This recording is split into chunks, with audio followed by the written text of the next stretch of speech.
กับไหวสาครูบาอาจารย์พระมหาเทรานุเถระพระเถรเนนเจ้าขอกราบไหวสาขอเจริญพรไปยังศรัทธาพุทธบริษัทตั้นตั้งหลายที่ได้สดับรับฟังในคลื่นวิทยุ 104.50 วัดฝ่ายหินจังหวัดเชียงใหม่สถานีวิทยุเพื่อการศึกษาพระพุทธศาสนาและวัฒนธรรมเมตตาโดยท่านพระครูสมุวิสุวัตวรกิจโจเจ้าอาวาสวัดฝ่ายหินผู้อำนวยการสถานีและขอเจริญพรในวันนี้เป็นวันอาทิตย์นะวันอาทิตย์ก็จะมาพบมาปะกันกับอัตมาภาพพระชัยวัฒนชโยวัดสปุงน้อยอำเภอป่าซางจังหวัดลำพูนซึ่งจะได้มาอูจาวาทธรรมในรายการวาทธรรมนำใจเพื่อจะได้นำหลักธรรมคำสอนขององค์พระชินวรองค์พระสัมมาสัมพุทธเจ้านั้นไปนำไปปรับใช้นำไปใช้ในชีวิตประจำวันให้เกิดความสุขสงบที่ทุกคนนั้นปรารถนาอย่างยิ่งเพราะว่าคนเฮานั้นนี่ภายใต้เบื้องลึกของจิตใจนะคนเฮานั้นไม่ต้องการอะไรอย่างมากมายนอกจากความสุขความสงบอย่างแท้จริงอันนั้นคือเบื้องลึกแต่ว่ามนุษย์คนเฮานี่เมื่อเกิดมาแล้วนี่เป็นสัตว์สังคมก็จะต้องเดินตามนะเดินตามสังคมเดินตามโลกนะเดินตามวัตถุถ้าบ่อันก็บ่สามารถที่จะดำเนินชีวิตเหมือนคนอื่นเขาได้นะเพราะว่าแม้กระทั่งว่าการอยู่อาศัยนะปัจจัยหลายๆอย่างที่จะต้องดำเนินชีวิตนั้นมนุษย์คนเฮานั้นมันขาดบ่ได้ในปัจจุบันนี้ฉะนั้นเมื่อเฮาแขวนอยู่กับวัตถุเป็นหลักนะฉะนั้นความเคร่งเครียดมันก็เยอะความแข่งขันกันมันก็เยอะขึ้นฉะนั้นนี่การเป็นมนุษย์ในปัจจุบันนี้ต้องแข่งขันทั้งเวลาทั้งสังคมทั้งตัวเองย่อมเกิดความทุกข์นะที่จะตามมาคือความเหน็ดเหนื่อยการต้องพบปะสังคมต่างๆนะมีทั้งสิ่งที่มากระทบจิตใจร่างกายทำให้เฮานั่นเครียดทำให้เฮานั่นบ่สบายอกสบายใจฉะนั้นธรรมะนั่นเป็นสิ่งที่ทำให้เฮานั่นมีจิตใจที่แช่มชื่นนะถ้าหากว่าใครเข้าถึงธรรมแล้วนี่จะทำให้มีจิตใจแช่มชื่นเบิกบานบ่ยึดติดอยู่ในความทุกข์ความทุกข์นั้นเป็นสิ่งที่บ่สามารถที่จะหลีกเลี่ยงได้ บ่สามารถที่จะหลีกเลี่ยงได้แต่ว่าเฮาสามารถปรับตัวอยู่กับโลกใบนี้ได้ปรับตัวให้อยู่ในสังคมในความเป็นมนุษย์นี้ได้นะถ้าหากว่าเฮานั้นเข้าถึงในธรรม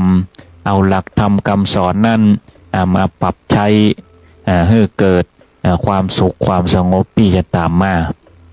และในวันนี้ก็เป็นวันธรรมสวนาใหม่หรือว่าวันพระวันศีลนะคนเมืองห้องว่าวันศีลวันพระวันนี้ก็ตรงกับวันที่4พฤษภาคม2568นะเป็นวัน8ค่ำนะ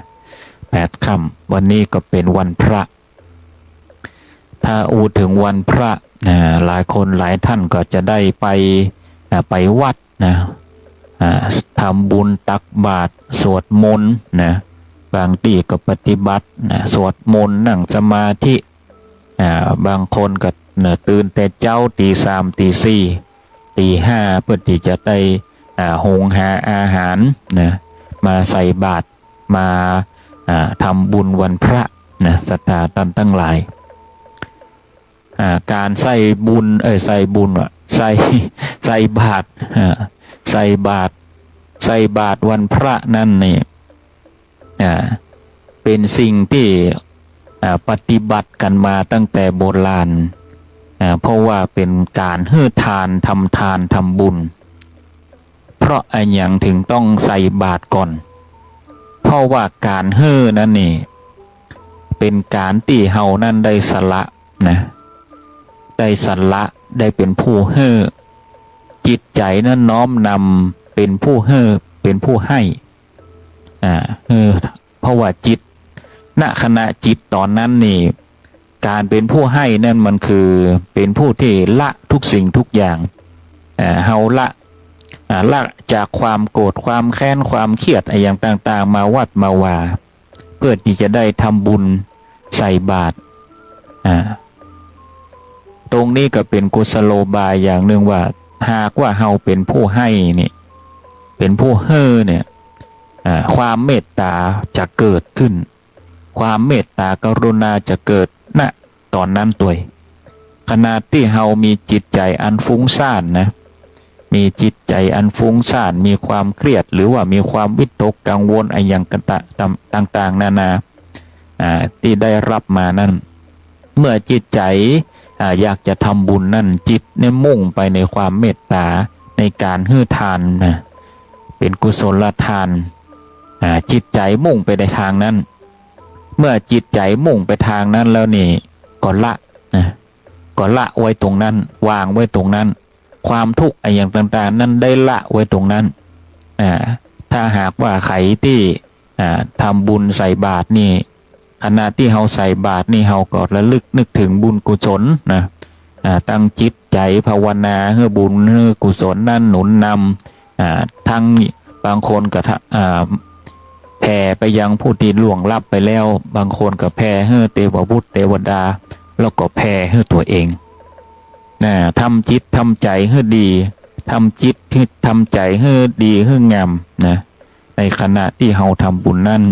อย่าให้ได้มีจิตอันเป็นอกุศลนั้นได้เข้ามาแทรก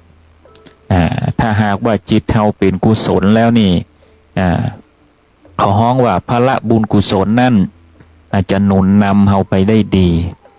นะเกิดอานิสงส์นะเกิดอานิสงส์ได้ดีชีวิตจะเกิดความสุขความสงบนะเชื่อในพลังแห่งบุญกุศล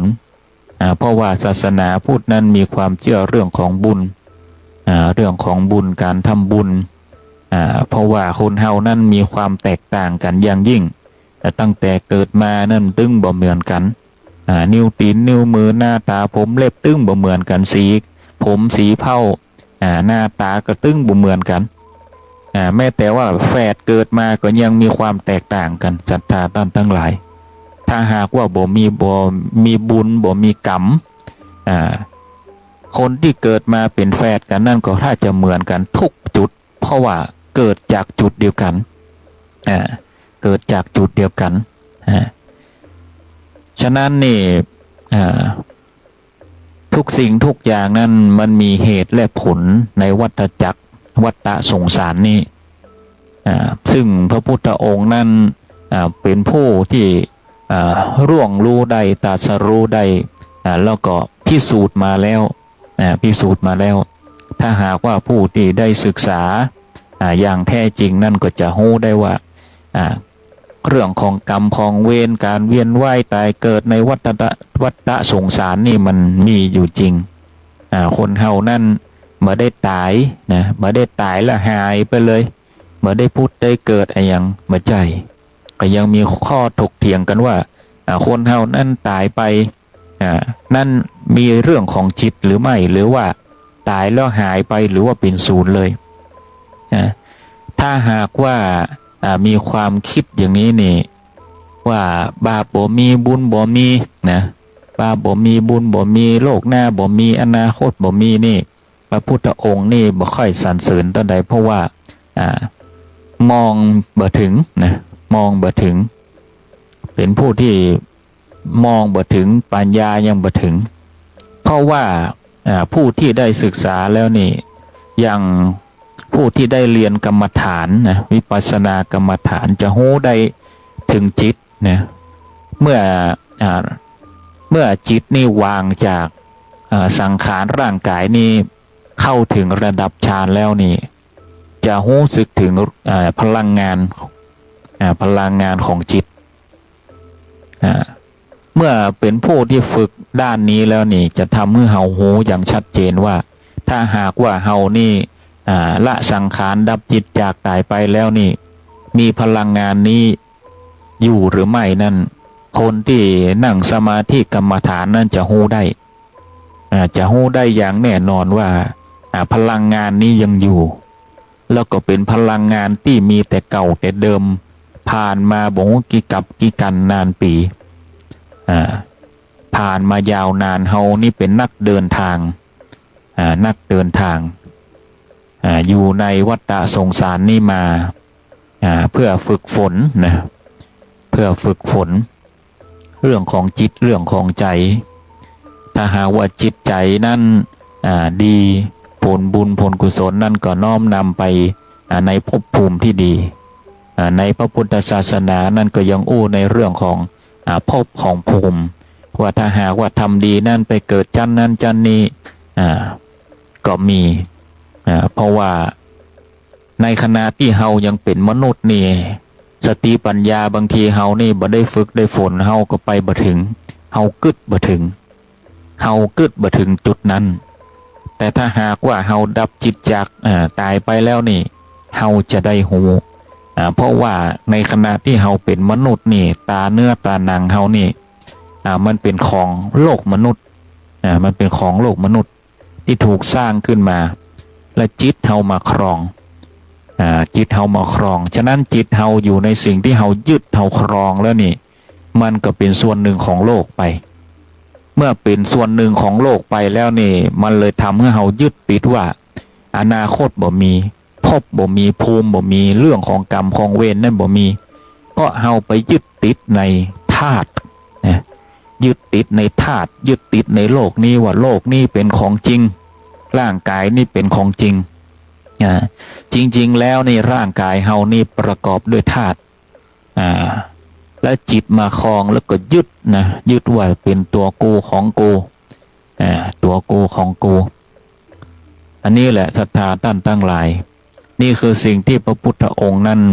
คอยเตือนมนุษย์เสมอว่าอย่าได้ยึดติดอย่าได้ติดไอ้อย่างที่มันสวยมันงามมันเป็นตัวกูของกูยึดติดไอ้อย่างก็ตามนะที่มันเป็นสิ่งที่สมมุติขึ้นมนุษย์สร้างขึ้นแม้แต่กรรมอู้กรรมจ่าเฮานี่เป็นมนุษย์นี่ก็เป็นสิ่งที่ประดิษฐ์ขึ้นนะศรัทธาท่านทั้งหลายคนเฮานี่มีกรรมอู้ที่ดีกรรมด่ากรรมแช่งที่มีตัวกันมานี่ก็เพราะว่าเกิดจากการประดิษฐ์ขึ้นมาประดิษฐ์กรรมอู้กรรมจ๋ามีทั้งกรรมดีและกรรมบ่ดีพอเฮาเรียนรู้สิ่งเหล่านี้นี่จิตเฮาไปยึดละจิตเฮาไปยึดว่ากรรมนี้นี่อู้ออกมาว่ามันดีกรรมนี้นี่อู้ออกมาว่ามันบ่ดีเมื่อจิตไปยึดปุ๊บนี่มีทั้งเบิกบานมีทั้งชื่นชอบมีทั้งเกลียดชังมีทั้งเศร้าหมองนะถ้าหากว่าด่าว่าทอกันก็มีความโกรธความเกลียดเกิดขึ้นเพราะว่ายึดติดนะไปติดกับมันฉะนั้นนี่ถ้าหากว่าใครที่ประสบพบเจอกับสิ่งที่กรรมอู้กรรมจ๋าที่บ่ดีพฤติกรรมอะไรอย่างที่บ่ดีนั่นหากว่าเฮาวางได้นี่วางได้ว่าทุกสิ่งทุกอย่างนี่มันเป็นเพียงสมมุติขึ้นมาเฮาก็บ่ได้ยึดติดอย่างถามว่าการที่เฮาจะทำใจได้ขนาดนั้นนี่เป็นไปได้ยากหรือไม่ตอบได้เลยว่ายากนะเพราะว่าการที่จะทำใจได้ขนาดนั้นจะต้องเป็นผู้ที่คอยฝึกฝนอยู่ตลอดเวลาเมื่อใจว่าฟังทำวันนี้แล้ววันพวกนี่โดนเขาด่าโดนเขาว่าทำพฤติกรรมมาอย่างบดีโดนกระทบกระทั่งทั้งร่างกายและจิตใจขึ้นมาเนี่ยก็บ่มีใครที่สามารถที่จะยั้งตัวเองได้คนที่จะยั้งตนเองได้คือผู้ที่ฝึกฝน จะต้องมีความฝึกฝนจะต้องเจอสถานการณ์นี้อยู่บ่อยครั้งแล้วก็ข่มใจมันให้ได้ข่มจิตข่มใจมันให้ได้อันนี้เรียกว่าเป็นผู้ฝึกนะเป็นผู้ฝึกแล้วเมื่อเป็นผู้ฝึกแล้วนั่นจึงทำใจวางได้แต่ถ้าหากว่าเฮาปล่อยไปตามอารมณ์เปิ้นด่าเฮาด่ากลับอันนี้เป็นผู้ที่ไม่ได้ฝึกนะเป็นผู้ที่บ่ได้ฝึกเพราะว่ามันออกไปทันทีเลยพอสัมผัสปุ๊บมันออกไปทันทีเขาด่าปุ๊บสวนทันทีฉันไม่ยอมใครเนี่ย ฉันไม่เคยยอมใครหรอกบางทีมันก็จะต้องเป็นแพ้เป็นพระชนะเป็นมารนะศรัทธาท่านทั้งหลายบางทีก็ต้องยอมถอยเพราะว่าลองมาคิดพิจารณาดูแล้วนี่ว่าถ้าหากว่าเฮาเถียงไปแล้วด่าไปแล้วโต้ตอบไปแล้วมันได้ไอ้หยังพิจารณาตามปัญญาสติปัญญาของเฮาตั้งสติปัญญาให้ดีว่าถ้าหากเฮานี่ตอบโต้ไปแล้วเฮาได้ไอ้หยังตอบโต้แล้วไปได้ไอ้หยังแต่ถามว่าจะเฮ่อยอมนะจะเฮ่อยอมตลอดหรือไม่มีในครั้งที่พระพุทธการนั้นมีงูอยู่ตัวหนึ่งมีงูอยู่ตัวหนึ่งนี่เป็นงูเห่านะเป็นงูเห่ามีพิษร้ายแรงเนาะงูเห่านี่งูเห่านี่เป็นผู้ที่มีใจนะมีใจเมตตาศรัทธาพระพุทธเจ้านะศรัทธาในพระพุทธเจ้าเห็นพระพุทธเจ้านี่งามนะเคยได้ยินพระพุทธเจ้านั้นเทศธรรมมีความเมตตามีความเมตตากรุณาเมื่อได้สดับรับฟังแล้วนั้นนี่แอบได้ยินคำเทศคำสอนนั้นมาก็ลบอยู่ในต้นโพนั่นวันหนึ่งนี่ออกมาเมื่อใดนี่เขาก็ไล่บุ๊บไล่ตีเอามาหินขว้างนะเอามาหินขว้างพ่องออกมาเบื้องเตื้อนี่ก็บ่ครบนะละอ่อนมาเล่นตัวละอ่อนมาเล่นตัวมายุมากำนะกำหางเวียงหางขว้าง ยังใดก็มีงูเห่าตัวนี้ก็บ่ทำอะไรอย่างจนร่างกายนี่แทบจะบอบช้ำไปทุกอย่างเลยแทบจะคลานบ่ไหวงูแทบจะเลื้อยบ่ไหววันหนึ่งพระพุทธองค์นั้นเดินมาเห็นงูตัวนี้เลื้อยออกมาด้วยความสะบักสะบอมแทบจะบ่ไหวแทบจะตายพระพุทธองค์ก็ถามงูตัวนี้ว่าเหตุใดว่าท่านนี่เป็นงูมีพิษร้ายนะเป็นผู้ที่มีพิษร้ายกาจแต่ทำไมท่านถึงยอมเขายอมเมื่อเขาทำร้ายนะ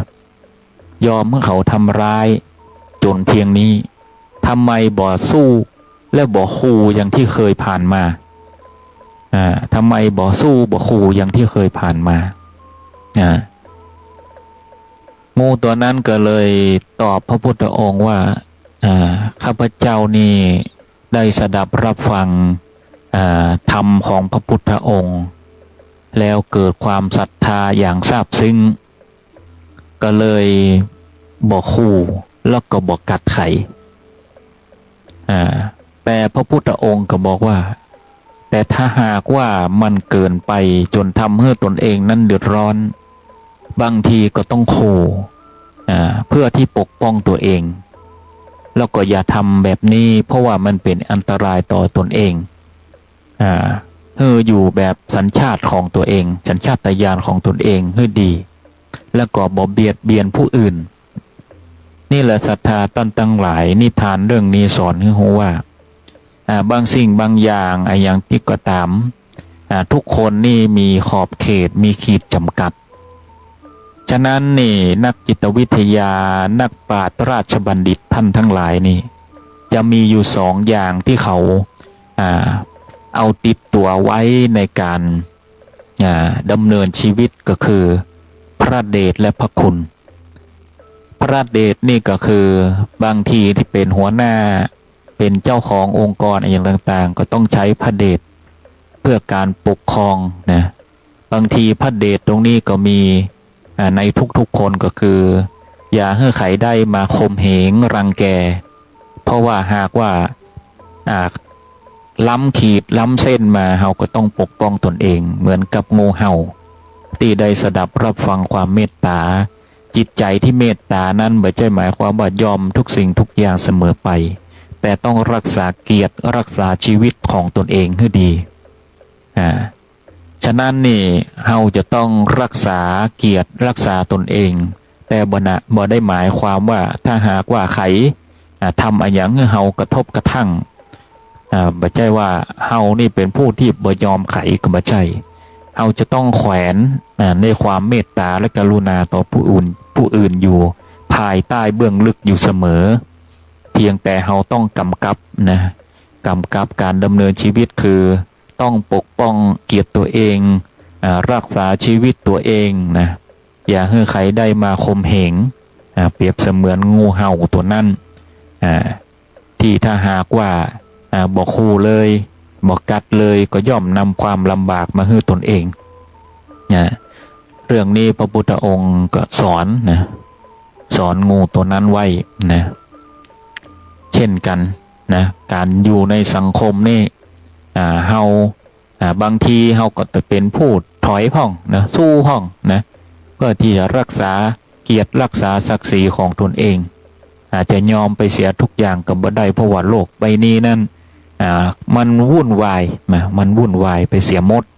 จะเชื่ออะไรอย่างโดยง่ายไปมันก็บ่ดีอย่างคอเซ็นเตอร์อย่างเป็นเรื่องวุ่นวายถ้าหากว่าเฮายอมรับฟังยอมเชื่อเขาไปนี่ก็โอ้ชิบหายหมดนะศรัทธาท่านทั้งหลายฉะนั้นนี่เราต้องวางใจไว้ตรงกลางนะมีทั้งเชื่อและบ่เชื่ออย่าไปเชื่ออะไรอย่างโดยง่ายก็เช่นกันย่อมจะนำภัยมาให้ตนเองฉะนั้นนี่เราต้องมีความเมตตากรุณาอยู่ภายใต้เบื้องลึกแล้วก็มีพระเดชพระคุณไปในที่ต่างๆพระคุณนี่ก็ต้องโหถึงคุณของเปิ้ลคุณของตนเองนะคุณนะคุณคนอื่นตัวมีความเมตตาคุณเมตตาคุณเช่นการรางวัลความชมเชยอย่างต่างๆถ้าหากว่าเป็นหัวหน้าก็รางวัลชมเชยเลื่อนขั้นเลื่อนตำแหน่งเงินเดือนเพิ่มเงินเดือนก็ดี นะเพราะว่าในเมื่อเปิ้นทำเพื่อเฮาอย่างเต็มที่เฮาก็จะต้องตอบแทนเขาเช่นกันนะเพราะว่ามีพระเดชแล้วก็พระคุณถ้าหากว่าวันไหนเขาทำบ่ดีที่ผ่านมาทำดีหมดทำดีหมดวันไหนเขาทำบ่ดีทำผิดกฎระเบียบต่อให้ดีแค่ไหนก็ต้องมีบทลงโทษนะศรัทธาท่านทั้งหลายอันนี้เรียกว่าพระเดชนะใช้พระเดชให้เป็นประโยชน์ถ้าหากว่าทำดีมาทั้งหมดนะวันหนึ่งเขาทำผิดขึ้นมานี่ถ้าหากว่าบ่มีบทลงโทษผิดครั้งหนึ่งนี่ย่อมจะมีความผิดครั้งที่สองเพราะบ่มีบทลงโทษนะในด้านจิตวิทยานี่มีบทลงโทษนะแต่ว่าบทลงโทษนั่นจะเป็นในรูปแบบไหนนั้นมันมีทั้งบทลงโทษเชิงบวกนะแล้วก็เชิงลบนะอยู่ที่ว่าข้อนั้นจะร้ายแรงแค่ไหนอย่างถ้าสมมติว่าเป็นลูกหลานตาลเต้าละอ่อนอันนี้ต้องลงโทษด้วยเชิงบวกนะเชิงบวกนี่ก็คือบ่ได้ทุบบ่ได้ตีบ่ได้ด่าบ่ได้ว่าแต่ตัดค่าขนม ตัดค่าขนมจะได้ฮู้กันไปเลยนะว่านี่คือการลงโทษนี่นะเพิ่นได้ฮู้ว่านี่คือการลงโทษพอทุกสิ่งทุกอย่างนั้นจะต้องมีกรอบนะสอนเขา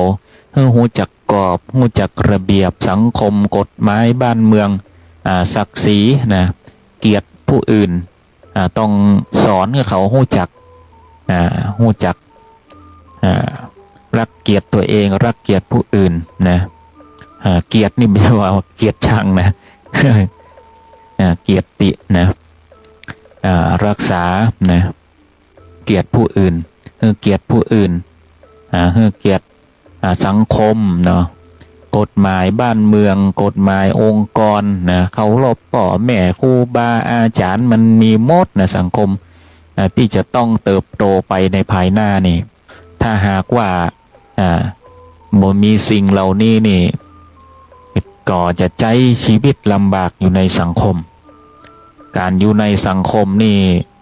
ไม้มือต้องอ่อนนอบน้อมถ่อมตนให้เป็น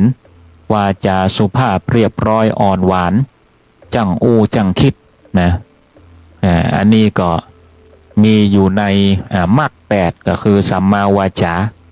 อู้ฮือดีอู้ฮือมันงามอู้ฮือมันเพาะใครก็ตึงอยากให้ฟังศรัทธาด้านทั้งหลายอู้ดีอู้หวานอู้เพาะใครก็อยากให้ฟัง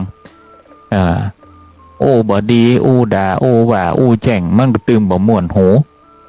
ต่อเฮ้อใจดีแค่ไหนมันก็ยังบ่ม่วนหูกว่าจะพิสูจน์ได้ว่าคนคนนั้นเป็นคนใจดีก็นะทำให้เฮานั่นเสียศรัทธาหลายคนนะเสียคนที่จะมาศรัทธาเฮานี่เยอะพอสมควรฉะนั้นกำอู้กำจานี่เป็นสิ่งนะเป็นสิ่งที่ภาพลักษณ์เนาะเป็น first นะ impression นะ first impression ก็คือลักษณะแรกนะครั้งแรกที่เฮาได้พบได้เห็นว่าเขาเป็นคนอย่างไรมนุษย์คนเฮานี่มักจะตัดสินคนเมื่อครั้งแรกที่เห็นนะมักจะตัดสินแบบนั้นก่อนเสมอนะเมื่อได้นึกถึงว่าเขาจะเป็นคนอย่างใดหรือว่ามีจิตใจอย่างใดอาจจะร่ำจะรวยจะมีเกียรติมียศอะไรอย่างต่างๆนานานี่แต่คนเฮานี่จะตัดสินก่อนว่าเมื่อเฮาได้เห็นนี่คนแบบนี้มีลักษณะแบบไหนอู้จาแบบไหนแต่งกายแบบไหนกิริยาท่าทางแบบไหนเฮาจะตัดสินเขาก่อนเสมออันนี้คือส่วนมากนะส่วนมากแต่ถ้าหากว่าภายหลังนั้นบ่ฮู้บางคนนี่รวยเป็นมหาเศรษฐีมีเงินเป็น100 ล้านพันล้านนี่ใส่เสื้อปูดขาดเตียวธรรมดาใส่เกิบหูกีบไปซื้อเบนซ์ซื้อ BM แฮมก่อน พนักงานก็จะงงหน่อย ก็จะงงหน่อยว่าโอ้มารูปแบบไหนเนาะใส่หูกีบเนี่ยเสื้อเก่าๆตัวเตียวเก่าๆให้ตัวแต่หารู้ใหม่นี่โอ้มีเงินเป็น100 ล้านพันล้านอีกก็มีอันนี้มีจริงๆเคยเห็นอยู่เศรษฐีทำตัวธรรมดานี่นะบางคนนี่เปิ้นบ่โอ้บ่อวดหรอเปิ้นก็มีขึ้นติ๊กๆเงินทองนี่นะเปิ้นมีขึ้นติ๊กๆเพราะเปิ้นบ่ฟุ่มเฟือยนะฟุ่มเฟือยมีแต่แล้วเปิ้นถึงซื้อนะเปิ้นถึงซื้อเปิ้นถึงอวยนะถ้าหากว่าเฮานี่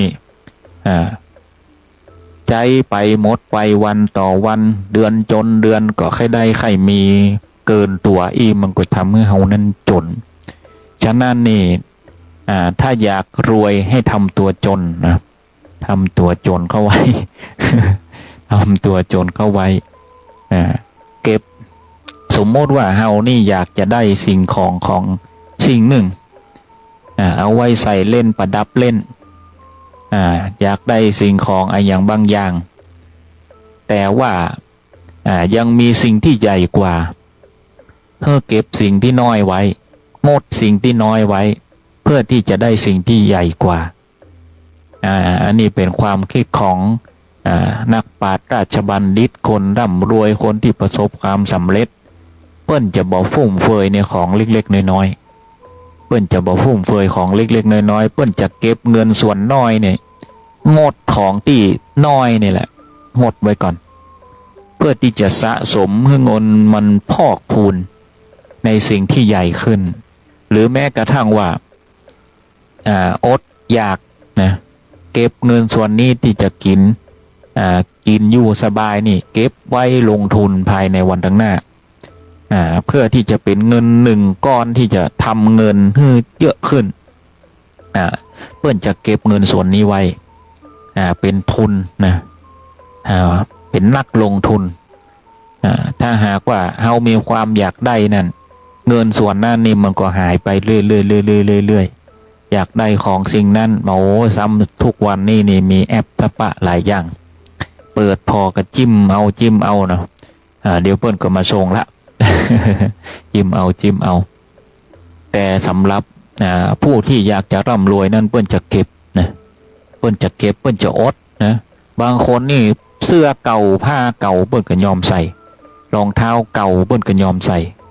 จนปุดจนขาดจนวิ่นนั่นน่ะศรัทธาท่านทั้งหลายเพื่อที่จะเก็บเงินไว้เป็นทุนในอนาคตเพราะว่าเขาวางแผนไกลมองไกลคนรวยนี่เปิ้นจะมองไกลนะศรัทธาท่านทั้งหลายเปิ้นมองไกลอย่างสมมติเนาะอย่างสมมติจะตั้งปั๊มน้ำมันนี่นะศรัทธาท่านทั้งหลายไม่ใช่ว่ามาแยงวันนี้ปีหน้าแปลงอีนะไม่ใช่เนอะเปิ้นแยงมาเป็น5 ปีนะ5 ปี10 ปีกว่าจะตั้งนะศรัทธาท่านทั้งหลายกว่าจะตั้งโลเคชั่นเนี่ยเข้าไปจุดนั้นนี่เปิ้นต้องดูก่อนว่ารถผ่านเท่าใดมีรถผ่านรถแวะก่อนในช่วงนั้นมีระยะห่างของปั๊มน้ำมันนั่นก่อนดูระยะห่างดูว่าคนจะเข้าห้องน้ำก็กล้าอย่างกล้ามีสถานที่ท่องเที่ยวอย่างกล้าพอที่จะเปิดร้านขายอย่างเพิ่มเติมก่อนเปิ้นมองระยะเป็น5 ปีขึ้นไประยะ5 ปีขึ้นไปเปิ้นมองไกลว่านับจากวันนี้นี่5 ปีตั้งหน้านี่จะเป็นจะใดเปิ้นมองอนาคตนะเปิ้นมองอนาคตอย่างแจ่มแจ้งคนที่จะเป็นนักลงทุนได้นะเปิ้นจะมองเลยมองจนทะลุเป้าเลยแล้วก็เฉียบขาดมากนักลงทุนเหล่านี้นี่เป็นผู้ที่เฉียบขาดเป็นผู้มีสติปัญญาที่มุ่งมั่นอย่างเด็ดขาดในการทำธุรกิจใดๆสักอย่างหนึ่งนี่ดูแต่ละปีดูสถิติแต่ละปีนี่รถมันเพิ่มขึ้นก่อมีคนใจหนักก่อน้ำมันจะขึ้นก่อเปิ่นดูสถิติเองหลายๆอย่างแม้กระทั่งว่าทำธุรกิจอย่างอื่นเราก็ต้องมองให้ไกลตัวมองให้ไกลมองให้กว้างเศรษฐกิจจะเป็นจังใดวันตั้งหน้าอย่างที่จะมารองรับได้ใจสติปัญญาให้เกิดปัญญามองให้ไกลนะจิตใจนี่จะต้องมุ่งมั่นอยากร่ำรวยก็ต้องมุ่งมั่นจิตใจจะบ่วอกแวกนะมีความสมถะก่อนมีความสมถะอดออมเอาอันนี้ก็เป็นหลักธรรมอย่างหนึ่งนะศรัทธาท่านทั้งหลายคือมีความอดออมเพราะว่าหลักธรรมนั่นบ่ได้สอนเสมอไปว่าเฮานั้นบรรลุในชาตินี้แต่พระพุทธองค์นั้นสอนให้เฮาใจชีวิตอยู่บนโลกนี้ด้วยอย่างด้วยความอดทนด้วยความเพียรด้วยความอุตสาหะวิริยะนะต่างๆนานาเหล่านี้นี่เป็นหลักธรรมทั้งนั้นศรัทธาท่านทั้งหลายที่จะนำมาใช้มาปรับใช้เพื่อให้เกิดประโยชน์ความสุขแล้วก็เรื่องของจิตของใจนั่นก็คือการอยู่ร่วมกันในสังคมมนุษย์ถ้าเพราะว่าเฮานั่นอยู่ในสังคมเฮาก็จะต้องพบเจอกับคนหลายๆรูปแบบหลายป่อปั้นแม่อยู่ในองค์กรนี่ก็จะพบเจอกับคนแบบนี้เป็นอย่างนี้ในแต่ละวันเป็นผู้ค้าขายก็เจอนะเจอลูกค้าแบบนี้เป็นอย่างนี้บางคนก็คุยง่ายบางคนก็คุยยาก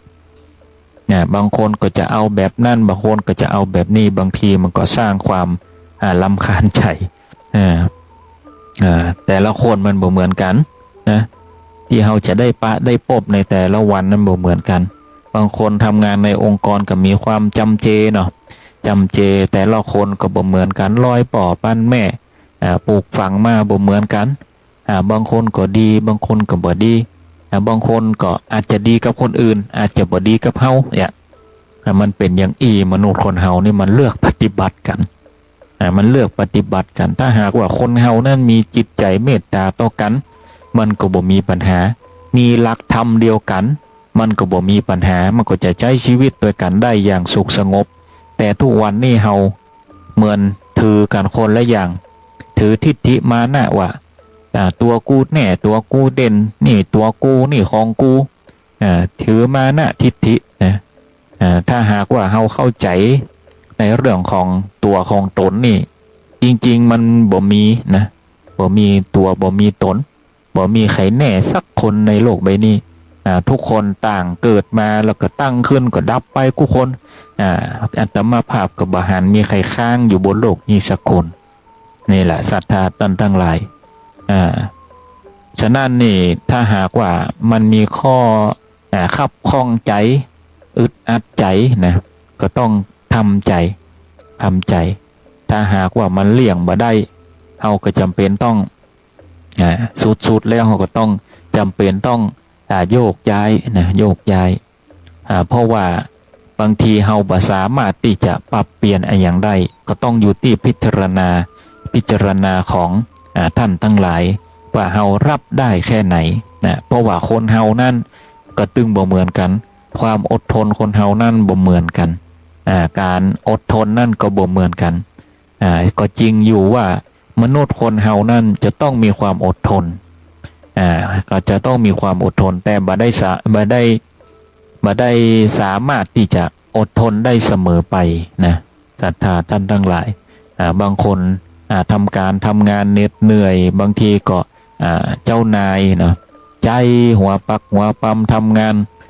ห้ามรุ่งห้ามค่ำเลยเวลาก็บ่ได้โอทีบ่ได้อะไรอย่างก็เป็นความเหน็ดเหนื่อยลำบากกายลำบากใจบ่ทำให้เจ้านายก็บ่ได้ก็จะโดนด่าโดนว่าโดนด่านะมันมีหลายสิ่งหลายอย่างในโลกภายนอกนั้นฉะนั้นนี่เอาเฮาว่าแล้วก็ให้ทนก่อนนะให้ทนก่อนให้มีความอดทนไว้เป็นที่ตั้งก่อนประมาณช่างดูก่อนว่าเฮาทนได้แค่ไหนถ้าหากว่าทนแล้วจนทำให้จิตใจเสียร่างกายเสียเนาะทำงานจนจนเหนื่อย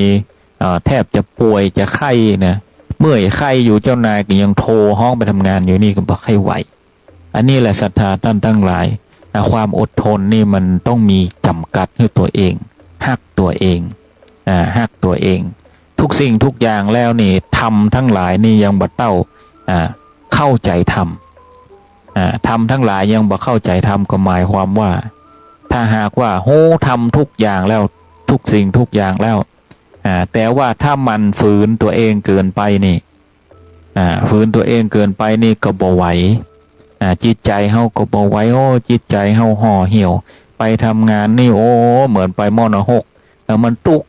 ใจขนาดทุกอกทุกใจต้องไปเจอคนนั่นต้องไปเจอคนนี่ไปทำงานเหมือนม..6อีกก็บ่ไหวเนาะอีกก็บ่ไหวฉะนั้นนี่ต้องชั่งใจให้ตัวเองมีความอดทนไว้เป็นที่ตั้งชั่งใจตัวเองชั่งใจตัวเองว่าทนได้แค่ไหนทนได้หรือไม่เมื่อทนแล้วไหวหรือไม่ถ้าบ่ไหวแล้วก็อยู่ที่การตัดสินใจของทุกคนทุกท่านเพราะว่ายังก็ตามศรัทธาท่านทั้งหลายบอกว่าจะการคบหาการใจชีวิตนะเพื่อนพ้องมิตรสหายยังก็ตามนะต้องมีขีดจำกัดให้ตัวเองว่าลำบากตัวเองหรือไม่นะบางคนมีเพื่อนฮักกันขนาดนักเดียวก็ยืมตังค์เดียวก็วายวานนะอย่างที่มันเกินตัวอันนั้นก็ยืมอันนี้ก็ยืมเอาไปหมดไปเสี่ยงบางทีก็บ่คืนอันนี้ก็กลายเป็นว่าฮักไปโดยผิดนะศรัทธาท่านทั้งหลายฮักไปโดยผิดก็ทำให้เฮานั่นเกิดความทุกข์อกทุกข์ใจอย่างก็ตามที่ทำให้เฮานั้นทุกข์เกินไปนั่นเป็นสิ่งที่บ่ดีฉะนั้นลิมิตของคนเฮานั่นย่อมมีนะมีลิมิตนะมีตาชั่งให้ตัวเองว่าทนได้แค่ไหนรับได้แค่ไหนบางสิ่งบางอย่างเพราะว่าถ้าทนเกินไปเกินลิมิตที่เฮาตั้งไว้นั้นบางคนก็เป็นบ้าเป็นบิดไปบางคนก็สติแตกระเบิดนะห้องว่าระเบิดในที่ทำงานนี่ก็หันได้เยอะนะเพราะบางสิ่งบางอย่างนี่ทำงานไปนี่ มีแต่ความว่าทนทนอย่างเดียวทนโดยที่บ่มีลิมิตคือตัวเองพอมันบ่มีลิมิตนี่มันระเบิดเนี่ยมันระเบิดออกมาเป็นความโมโหโกธาเกิดขึ้นนี่มันก็บ่ดี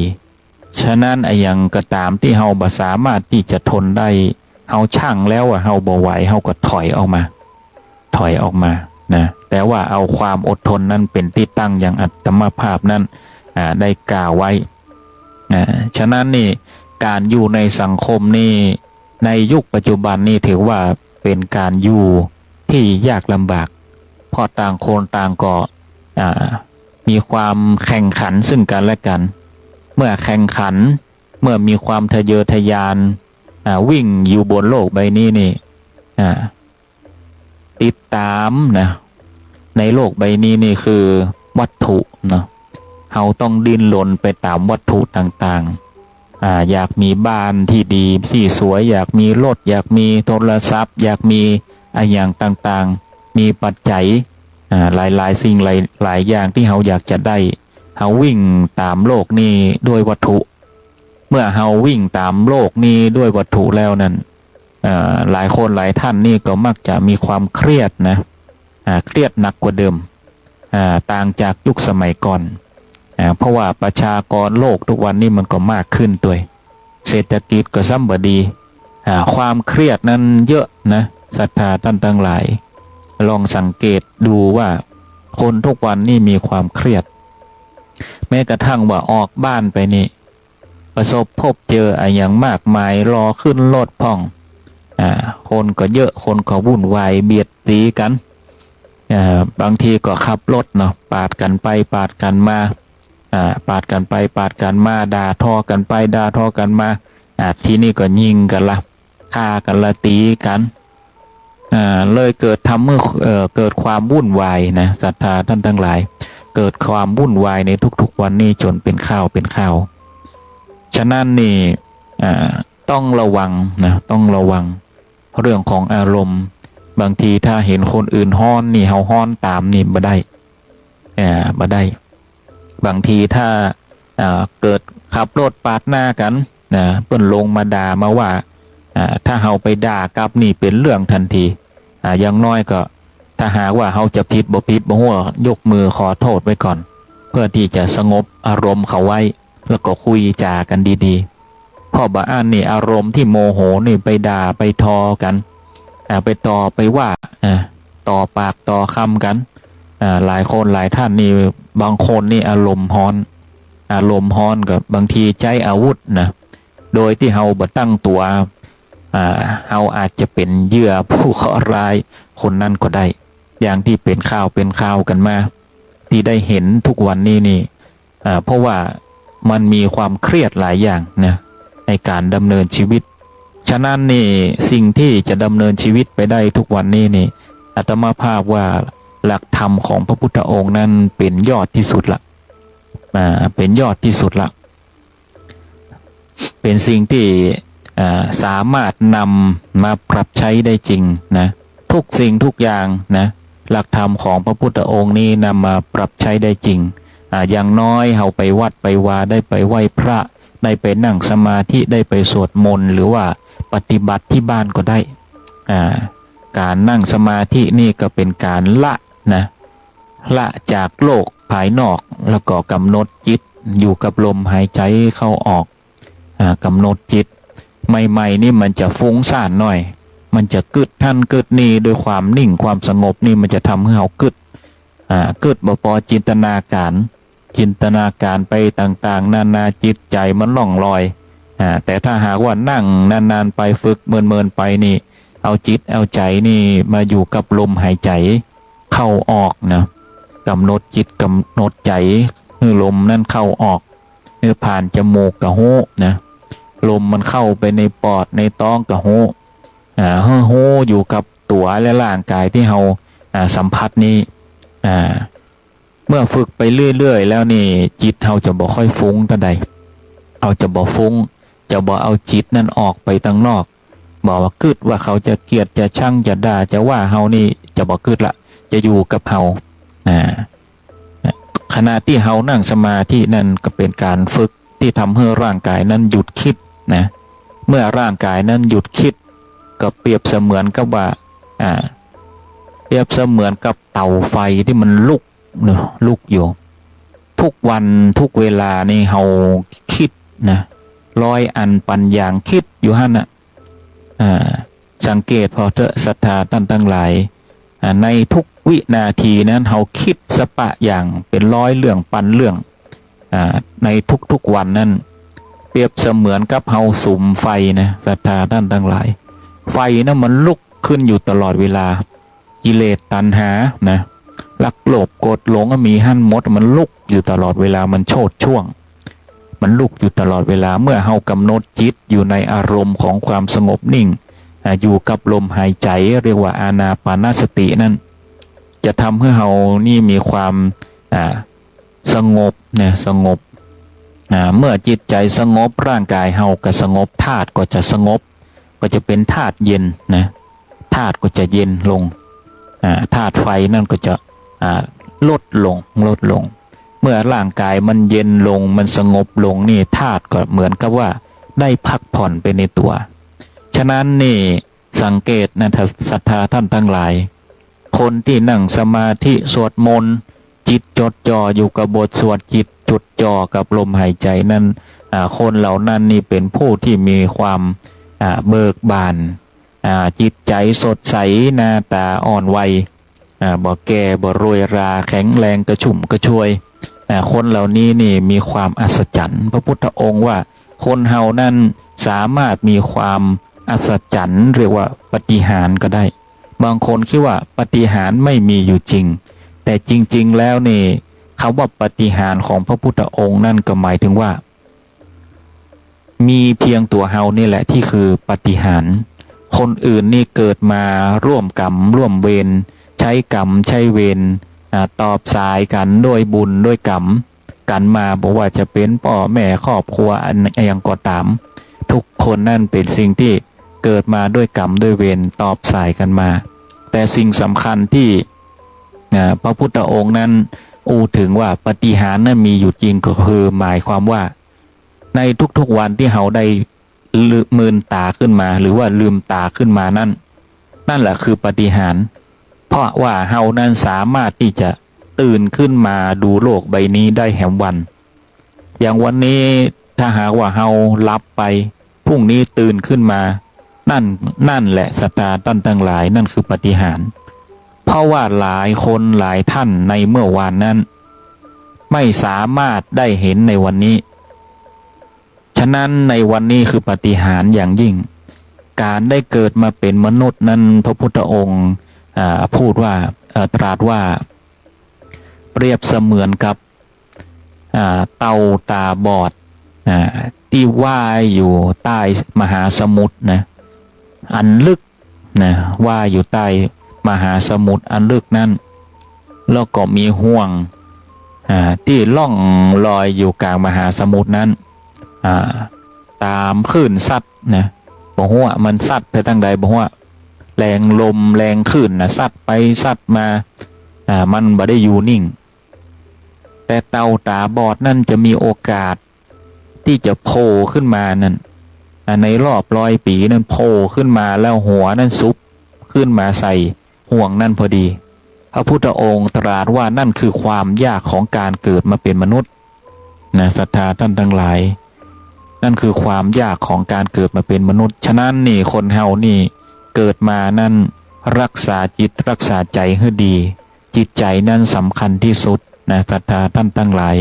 ถ้าหากว่ามันขุ่นมัวก็จะต้องรีบชำระล้างชำระจิตใจนะเปรียบเสมือนกับร่างกายเฮานี่เฮายังอาบน้ำทุกวันแต่ว่าใจเฮานี่ตั้งแต่เฮาเด็กนะเด็กเล็กๆตั้งแต่ละอ่อนเฮานี่พบเจออย่างไม่หลายสิ่งหลายอย่างที่เฮาพบเจอมาจิตใจนั้นก็ซึมซับนะเอาสิ่งสกปรกเหล่านั้นหลายสิ่งหลายอย่างที่ได้ซึมซับมานั่นบ่เคยได้ชำระร่างกายจิตใจบ่เคยได้ชำระจิตใจฉะนั้นนี่ลองมาคิดดูว่าเฮาชำระจิตใจแล้วหรือยัง หรือว่าเรายังยึดถือเอาความโกรธความเกลียดความอาฆาตความอิจฉาริษยาเหล่านั้นนี่อยู่ในอกในใจอยู่ตลอดเวลาหรือไม่บางคนนี่มองเห็นอะไรอย่างใครทำอะไรอย่างบ่ค่อยถูกหูถูกตาใครด่าใครว่าใครจมใครแจ้งเป็นผู้พร่ำบุญอยู่ตลอดเวลาอันนี้ก็เพราะว่าเราบ่ได้ชำระล้างจิตใจถ้าหากว่าผู้ที่ชำระล้างจิตใจโดยดีแล้วนี่ย่อมเป็นผู้ที่มีความนิ่งสงบและวางเฉยนะวางเฉยในสิ่งต่างๆบ่ด่าบ่ว่าใครบ่จมบ่แจ้งใครทุกสิ่งทุกอย่างนั่นอยู่ในความเฉยอารมณ์ของมนุษย์นั้นมีอยู่3ประการก็คือความสุขความทุกข์และก็วางเฉยนะนี่คืออารมณ์พื้นฐานของมนุษย์นะเพราะว่าทุกสิ่งทุกอย่างนั้นมันเกิดขึ้นและตั้งอยู่แล้วก็ดับไปความสุขเนี่ยมันก็บ่ได้สุขอยู่ทั้งวันอย่างสมมติว่าสมมติว่าถูกหวยสักรางวัลที่5มันก็มีความรู้สึกว่าดีใจนะมันก็ดีใจทุกคนต่างดีใจแต่ว่ามันจะดีใจไปทั้งวันนั้นมันก็บ่มีในแต่ละวันนั้นเราก็มีการพบเจอไอ้อย่างต่างๆเรื่องไอ้อย่างต่างๆบ่มีใครที่จะมีความสุขในความคิดนั้นตลอดเวลาฉะนั้นความสุขนั้นอยู่กับเฮาบ่เหมือนเช่นกันอยู่กับเฮาบ่เหมือนเช่นกันแม้กระทั่งว่าความรักนะความรักมันก็มีทั้งบางทีมันก็รักบางทีมันก็ชังนะบอกว่าจะเป็นคู่สามีภรรยาหรือว่าเรียกว่าแฟนนะบางทีมันมีหลายรสหลายอารมณ์อยู่ในหั่นนะฉะนั้นนี่รักมันก็มีนะมันก็ดับไปมันก็มีสุขนะสุขปุ๊บมันก็ยังมีทุกข์มันปะปนกันไปนะแม้กระทั่งว่าคู่ชีวิตนี่บ่มีใครสุขอยู่ตลอดเวลาผ่านไอ้อย่างมาหลายๆสิ่งหลายๆอย่างถ้าคบกันไปหลายๆปีมันมีทั้งสุขและทุกข์มันเกิดขึ้นแบบเนี้ยสุขบางวันก็สุขบางวันก็ทุกข์บางวันก็สุขบางวันก็ทุกข์มันปรับเปลี่ยนกันอยู่อย่างนี้มันเกิดขึ้นตั้งอยู่แล้วมันก็ดับไปเกิดขึ้นตั้งอยู่แล้วก็ดับไปแต่ถ้าหากว่าเฮามองนะความธรรมดาเหล่านั้นนี่มันก็จะวางเฉยนะวางเฉยเพราะอะไรอย่างเพราะว่าการที่จะทำให้คนอื่นนั้นเป็นดังใจเฮานั้นย่อมบ่มีนะศรัทธาท่านทั้งหลายอยากให้คนนั้นเป็นดังใจเฮานี่เป็นไปบ่ได้บังคับเมื่อเขาเป็นดังใจเฮานั้นเป็นไปบ่ได้เป็นได้ยากยิ่งนะฉะนั้นนี่บางสิ่งบางอย่างต้องเคารพนะในความเป็นตัวเขาถ้าหากว่าจะคบไขเปื่อนฝูงกะบอกว่าจะเป็นคู่ครองกะฉะนั้นเราจะต้องยอมรับในนิสัยเบื้องต้นของเขาก่อนยอมรับข้อเสียก่อนถ้าหากว่ายอมรับข้อเสียได้ค่อยไปมองข้อดีแต่ส่วนมากจะมองข้อดีก่อนแต่ว่าข้อดีนั่นมันก็มีอยู่จริงมันก็ดีอยู่จริงแต่ว่าสิ่งที่จะคบกันไปนานๆนั่นคือการยอมรับในข้อเสีย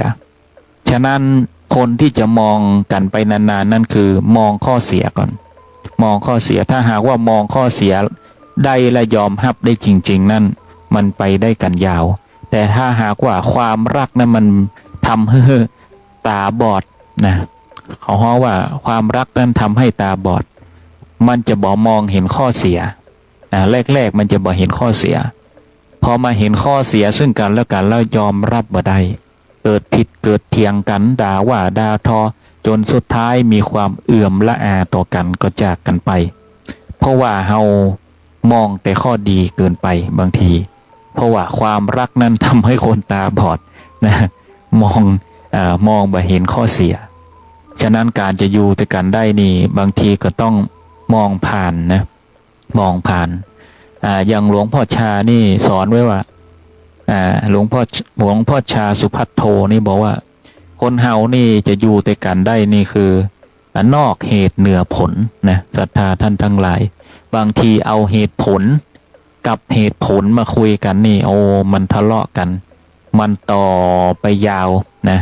สืบสาวยาวยืดไปเรื่อยๆมันบ่จบนะศรัทธาท่านทั้งหลายถ้าหากว่าคนบ่มีเหตุผลนี่เฮายังพอเข้าใจเนาะคนบ่มีเหตุผลบางทีก็ขี้ค้านขี้ค้านคนบ่มีเหตุผลแต่สำหรับคนที่มีเหตุผลนี่นะศรัทธาท่านทั้งหลายมันบ่จบ มันยกขึ้นมาติกๆฉันก็มีเหตุผลเธอก็มีเหตุผลเนี่ยมากันมันบ่จบมันหาเหตุผลมาเรื่อยๆ มันหาเหตุผลขึ้นมาเรื่อยๆฉะนั้นนี่ต้องนอกเหตุเหนือผลนะศรัทธาท่านทั้งหลายนอกเหตุเหนือผลก็คือถ้าหากว่าเรื่องนี้บ่สามารถที่จะแก้ไขได้บ่สามารถที่จะปรับเปลี่ยนได้ก็ยกให้เขานะยกให้เขาเป็นผู้ชนะไปแล้วก็บ่ต้องไปโต้ไปเถียงยอมรับในความเป็นเขานั่นแหละนะแล้วก็ทุกสิ่งทุกอย่างแล้วมันบ่มีอย่างแน่นอนนะเราก็กึดเพียงเท่านี้ก็นอกเหตุเหนือผลไปก็วางไว้เฉยๆวางไว้เฉยๆบ่ต้องไปโต้ไปเถียงอย่างละยอมรับในสิ่งที่มันเป็นนะยอมรับในสิ่งที่มันเป็นเปรียบเสมือนเนี่ยลมที่พัดยอดไม้เนี่ยนะศรัทธาท่านทั้งหลายบางคนนี่เป็นยอดไม้บางคนนี่เป็นเปรียบเสมือนยอดไม้และลมลมพัดไปนะไปซ้ายมันก็ไปซ้ายไปขวามันก็ไปขวาเฮานี่เป็นผู้มองอย่างเดียวบ่สามารถที่จะไปบังคับลมบ่สามารถที่จะไปบังคับยอดไม้ให้เป็นดังสิ่งที่เฮาอยากให้มันเป็นได้เหมือนการศรัทธาท่านทั้งหลายจิตใจมนุษย์บางคนนี่เปรียบเสมือนกับลมและกิ่งไม้เนี่ยนะศรัทธาท่านทั้งหลายบ่สามารถที่จะไปเปลี่ยนอย่างเขาได้ในเมื่อมันเปลี่ยนบ่ได้นี่ก็ปล่อยเขาไปมีอยู่สองอย่างคือยอมรับและปล่อยเขาไปอันนี้ก็เป็นข้ออย่างหนึ่งเนาะเพราะบางสิ่งบางอย่างนี่มันเป็นเรื่องของกรรมของเวรที่จะต้องชดใช้กันก็หมายถึงว่าบางทีก็พบเพื่อจากเพราะว่าเคยที่มีความผูกพันกันมาในอดีตชาติมีทั้งกรรมดีและกรรมบ่ดีก็เจอกันนะเจอกันบางทีก็พบเพื่อจากกันไปแต่จริงๆแล้วนี่คนเฮานี่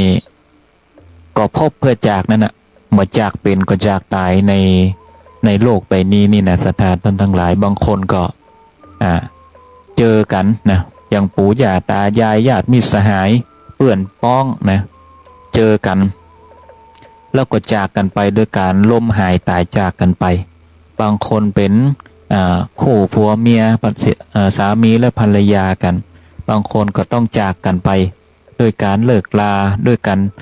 ตายจากกันไปบางทีอยู่กันจนแก่จนเฒ่าก็ตามเฮาก็ยังต้องจากกันไปนี่แหละศรัทธาท่านทั้งหลายมันบ่มีอย่างแน่นอนในโลกใบนี้สุดท้ายแล้วทุกคนก็ต้องจากกันไปแม้กระทั่งว่าคนที่เฮาเคยฮู้จักก็ตามลองกึดพระเตศรัทธาท่านทั้งหลายตั้งแต่เฮาละอ่อนนะมีใครพ้องที่เฮาเคยฮู้จักเขาเหล่านั้นนี่ล้วนแล้วแต่จากเฮาไปหายไปพ้องติดต่อบ่ได้พ้องบ่อยากฮู้จักกันแฮมเลยก็มีนะล้มหายตายจากกันไปก็มีนี่แหละศรัทธาท่านทั้งหลายมันบ่มีอย่างแน่นอนในโลกใบนี้มันก็มาแค่พบเพื่อจากนะแล้วแต่กรรมนะกรรมว่ากรรมดีหรือว่ากรรมชั่วหรือว่าเป็นสิ่งที่ผูกพันกันมาในอดีตชาติที่ต้องมาให้พบเจอกันแต่สิ่งเหล่านี้นี่พระพุทธองค์นั้นก็ให้มองข้ามเช่นกันถึงแม้ว่าจะทำใจได้อย่างนี้แล้วแต่เฮาจะต้องดำเนินชีวิตต่อไปเช่นกันฉะนั้นการที่เฮาจะดำเนินชีวิตต่อไปได้ก็คือการที่เคารพซึ่งกันและกันเข้าใจซึ่งกันและกันนะมีความเข้าอกเข้าใจมีความเมตตากรุณาต่อกันมีความเมตตามีความรักใคร่นะมีความกรุณาเมตตากรุณาคืออยากเห็นเขาได้ดิบได้ดี มีความสุขอันนี้การใช้ชีวิตบอกว่าจะเป็นลูกเต้าเล่าหลานเฮาก็มีความเมตตาส่งเสริมเลี้ยงดูอยากให้เขามีอนาคตดีๆถ้าหากว่าเป็นสามีและภรรยาก็มีความเมตตาต่อกันมีความรักใคร่กันมีความกรุณาอยากให้ได้ดีได้ดีมีอนาคตที่ดีตัวกันเจริญรุ่งเรืองไปด้วยกันนะอันนี้ก็เป็นหลักธรรมที่นำไปใช้ในชีวิตประจำวันอู้จาดีต่อกันก็เป็นสัมมาวาจานะนี่การนำไปใช้ดังนี้ ถ้าหากว่าคนเฮานั้นทำตามใจตนเองนะศรัทธาท่านทั้งหลายเอาตัวเองว่าฉันไม่ชอบสิ่งนี้มาเอาสิ่งนี้แบบนั้นแบบนี้เอาตัวเองไว้เป็นศูนย์กลางจักรวาลนี่เมื่อมีไผ่อยู่กับเฮาได้ศรัทธาท่านทั้งหลายบอกว่าจะเป็นลูกเต้าเหล่าหลานก็ตามนะถ้าเฮาเป็นคนขี้จมขี้แจ้งขี้ด่าขี้ว่านะลูกเต้าเหล่าหลานก็บ่สามารถที่จะอยู่ตัวได้เช่นกันฉะนั้นนี่เฮาต้องมีความเมตตาเลี้ยงดูด้วยความกรุณาเมตตาอย่างดีเลี้ยงดูด้วยความเมตตากรรมโบราณเพื่อนว่ามดงามมักมันหมูศัตรูมักฮือโทษคนขี้โกรธมักเสียของคนจองห้องบ่มีเปื้อนคนอยู่บ่เลื่อนมักชาลิตคนทำพิษหน้าตาโศกเศร้าคนขี้เหล้ามักจิ้นป่าอาหารแม่มารมักส้มคนเท่าขี้ชมลูกหลานจังๆอีนะ อันนี้อัตมาภาพบ่เกี่ยวนะมันเป็นกรรมโบราณ ฟังตัวเขามาทำกรรมนะแต่มันก็ตึงแต่โมดง่ามมากมันหมูเนาะเป็นกำอู้กำจาของนักปราชญ์สมัยบักเก่าโมดง่ามมากมันหมูก็เปรียบเสมือนกับว่าอันยังก็ตามเนาะที่มนุษย์นี่มันชอบนะด้วยกิเลสตัณหาอันยังก็ตามที่มันเกิดด้วยกิเลสตัณหานี่มันมักจะวิ่งเข้าหาอันนี้คือจิตใจธรรมดาของมนุษย์คนเฮามันมักจะวิ่งเข้าหานะเหมือนมดงามนะมักมันหมูว่ามันหมูน้ำมันหมูนี่มันไปตกที่ไหนมดงามมดอะไรอย่างมันจึงไปตอมนะเหมือนกับจิตใจเขาเนี่ยแหละตัณหานะกิเลสตัณหาอะไรอย่างก็ตามที่มันมักมันมากเกินไปนั่นเปรียบเสมือนของที่มักมันวิ่งเข้าหามันวิ่งเข้าหาฉะนั้นต้องดูจิตดูใจตัวเองให้ดีอย่างที่มันมากไปกับบดีสักอย่างนะบนโลกใบนี้อยู่ภายท่ามกลางระหว่างกลางนี่คือการเดินทางสายกลางอย่างที่มากไปกับบดีนะความอยากนี่เป็นทุกข์นะศรัทธาท่านทั้งหลายนะความอยากนี่เป็นทุกข์นะเหมือนกับอริยสัจสี่นี่ความอยากนะความอยากทำให้เกิดทุกข์กึศพระเตศรัทธาท่านทั้งหลายเอาทุกข์ทุกวันนี้ทุกข์เพราะอะไรอย่างทุกข์อยากให้เขาฮักทุกข์เพราะความหวังทุกข์เพราะอยากมีเงินมีทองมีทรัพย์สินเงินทองบ้านรถลาอะไรอย่างต่างๆอยากนะอยากให้เขาดีกับเราอยากได้ความฮักทุกอย่างแล้วเกิดล้วนแล้วติดเกิดจากความอยากทั้งนั้นเกิดความทุกข์อยู่ในอริยสัจสี่ถ้าอู้ถึงอริยสัจสี่ก็มีทุกข์สมุทัยนิโรธมรรคนะศรัทธาท่านทั้งหลายความอยากนะความอยากเขาเป็นอย่างอันอย่างอีนี่ก็คือว่าอยากนะด้วยความหวังนะทุกข์แข็มอย่างก็คือทุกข์ความเจ็บป่วยคนเฮานี่เกิดแก่เจ็บตายนะเกิดแก่เจ็บตายนี่ก็ทุกข์นะก็เป็นความทุกข์ก่อนที่เราจะตายนี่มันจะเจ็บมันจะแก่จะเจ็บก่อนอันนี้ก็เป็นความทุกข์วางให้มันเฉยนะ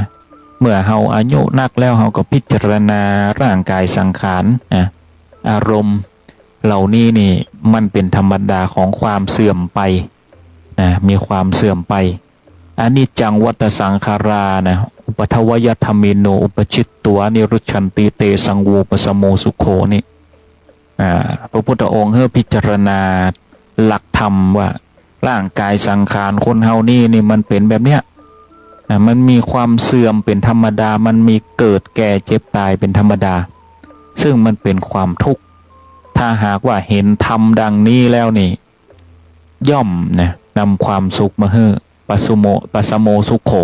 นำความสุขมาให้เพราะว่าพิจารณานะความเป็นไปเกิดแก่เจ็บตายดังนี้สิ่งต่างๆเหล่านี้ถ้าหากว่าใครพิจารณาได้ดังนี้นี่เข้าใจในความจากเข้าใจในร่างกายสังขารธาตุความเสื่อมความเกิดขึ้นตั้งอยู่และดับไปเมื่อใครก็ตามจากเข้าไปจากเป็นจากตายบ่เกิดความเสียอกเสียใจนะก็เท่ากับว่าผู้นี้นี่สามารถบรรลุโสดาบันได้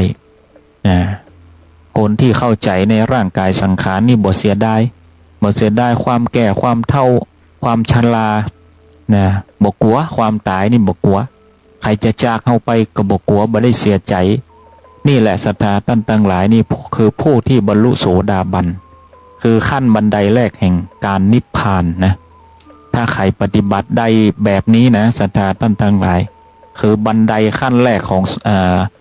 การเข้าสู่อารมณ์ของการนิพพานเริ่มวางแล้วใครจะเป็นจะตายใครจะใดก็วางเฉยวางไว้หมดบ่กลัวความเป็นบ่กลัวความตายใดๆทั้งสิ้นอันนี้เรียกว่าบรรลุโสดาบันผู้บรรลุโสดาบันนี่คืออริยบุคคลเนาะอริยบุคคลนี่บอกว่าจะเป็นฆราวาสก็ตามบอกว่าจะเป็นนักบวชสมณะก็ตามสามารถบรรลุได้ศรัทธาท่านทั้งหลายหลายคนหลายท่านนะหลายคนหลายท่านนี่ที่ฟังอยู่ถ้าหากว่ามีอารมณ์ดังนี้นี่บางคนบางท่านอาจจะเข้าถึงโสดาบันเลยก็ได้แม้กระทั่งว่าเฮานี่เป็นปุถุชนคนธรรมดาก็สามารถบรรลุหลักธรรมนี้ได้เช่นกันซึ่งเป็นสิ่งที่พิสูจน์ได้นะศรัทธาท่านทั้งหลายธรรมของพระพุทธองค์นั้นพิสูจน์ได้เพราะว่าคนเฮานี่บ่พ้นการเกิดแก่เจ็บตายอย่างแน่นอนนะศรัทธาท่านทั้งหลายบ่มีใครที่จะล่วงพ้นไปได้บ่สามารถที่จะล่วงพ้นมันไปได้เปรียบเสมือนคำกลอนในธรรมานุสติว่าแม้นซ่อนกายในกลีบเมฆกลางเวหาซ่อนกายากลางสมุทรสุดวิสัยจะซ่อนตัวในหุบเขาลำเนาไพรณถิ่นใดพ้นตายนั้นไม่มีถึงรูปงามละออลักษณ์สักเพียงไหนที่สุดไซย่อมเน่าเหม็นเป็นเหยื่อนอนชีวิตนี้ไม่ดำรงคงท้าวรความม้วยมอนเท่านั้นเป็นความจริงอันเงินทองของหวงทั้งปวงนี้แม้นตรณีเก็บไว้เหมือนไหลหลงจะเป็นของเขาอื่นไม่คืนคงเพราะปลดปรงก็มิได้เอาไปเชยจะหนีตายอยู่ที่ไหนหนีไม่พ้นเกิดเป็นคนต้องวอดวายกลายเป็นผีสิ่งเหลืออยู่แทนตัวคือชั่วดีไม่หลีกหนีล่วงลับไปกับตนนี่แหละศรัทธาท่านทั้งหลายคนเฮานั้นหนีไปที่ไหนก็ตามหนีไปนอกจักรวาลในความตายก็ยังติดไปตัวหนีความทุกข์หนีไปที่ไหนก็ตามถ้าหากว่ามีความทุกข์ไปนั่งนอกจักรวาลความทุกข์นั้นก็ติดไปตัวฉะนั้นนี่บ่มีใครที่สามารถที่จะแก้ไขอย่างนอกจากตัวเฮาได้นอกจากเอาหลักธรรมมีธรรมะในอกในใจศึกษานะศึกษาบ่ต้องไปศึกษาอย่างมากมายให้ลึกเกินไปศึกษาให้เข้าใจในธรรมเข้าใจในธรรมนั่นคือสิ่งที่ทำให้เฮานั่นหลุดพ้นได้แต่ถ้าหากว่าอ่านเป็นปันหน้าแต่บ่เข้าใจแม้แต่กระทั่งหน้าเดียวนี่ก็บ่มีประโยชน์ศึกษาเป็นพันหน้าแต่ก็บ่สามารถที่จะปฏิบัติได้ก็บ่มีประโยชน์ศรัทธาท่านทั้งหลายอ่านมาหมดมาเสี่ยงชอบอ่านจำได้จำเก่งได้อธิบายได้บอกคนอื่นได้แต่บ่สามารถที่จะปฏิบัติได้นี่บ่มีประโยชน์บ่สามารถที่จะดำเนินชีวิตอย่างได้เลยมีแต่ความรู้เรียกว่าจำอย่างเดียวเพราะว่าจำแม่นอย่างเดียว แต่บ่สามารถที่จะปฏิบัติอย่างใดฉะนั้นสิ่งที่สำคัญคือจำและปฏิบัติเข้าใจอย่างลึกซึ้งและปฏิบัตินำไปปรับใช้บางคนฮู้นะหลายคนหลายท่านฮู้นะเข้าใจดีแต่ว่าเวลาที่จะข่มจิตใจตัวเองนำไปใจนี่ยากยิ่งมันยากเพราะอะไรอย่างเพราะว่าเฮานี่บ่ได้ฝึกนะบ่ได้ฝึกตวยอารมณ์เฮาไปตวยอารมณ์ปุ๊บนี่ไอ้อย่างมากระทบปุ๊บมันออกไปทันทีเก็บบ่จ้างเก็บบ่เป็น ด่าม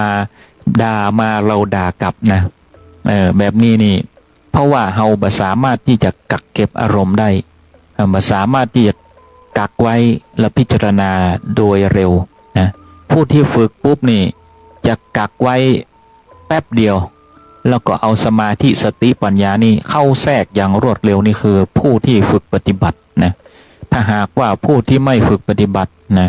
จะปล่อยอารมณ์ไปตามสิ่งที่กระทบนั้นโผฏฐัพพะอย่างต่างๆที่มากระทบทั้งจิตใจและร่างกายทำให้ตอบสนองไปอย่างรวดเร็วนะ กระตุ้นปุ๊บตอบปั๊บเลยนะแบบนี้เป็นต้นฉะนั้นนี่อายังก็ตามด้วยวาจากิริยาอายังก็ตามที่มันมากระทบปุ๊บนี่ต้องกรองก่อนกรองให้เร็วเป็นผู้ที่ปฏิบัติเป็นผู้ที่ฝึกแล้วกรองให้เร็วตอบให้เร็วแต่ถ้าหากว่าเฮาต้องการพิจารณาก่อนเฮาก็หยุดคิด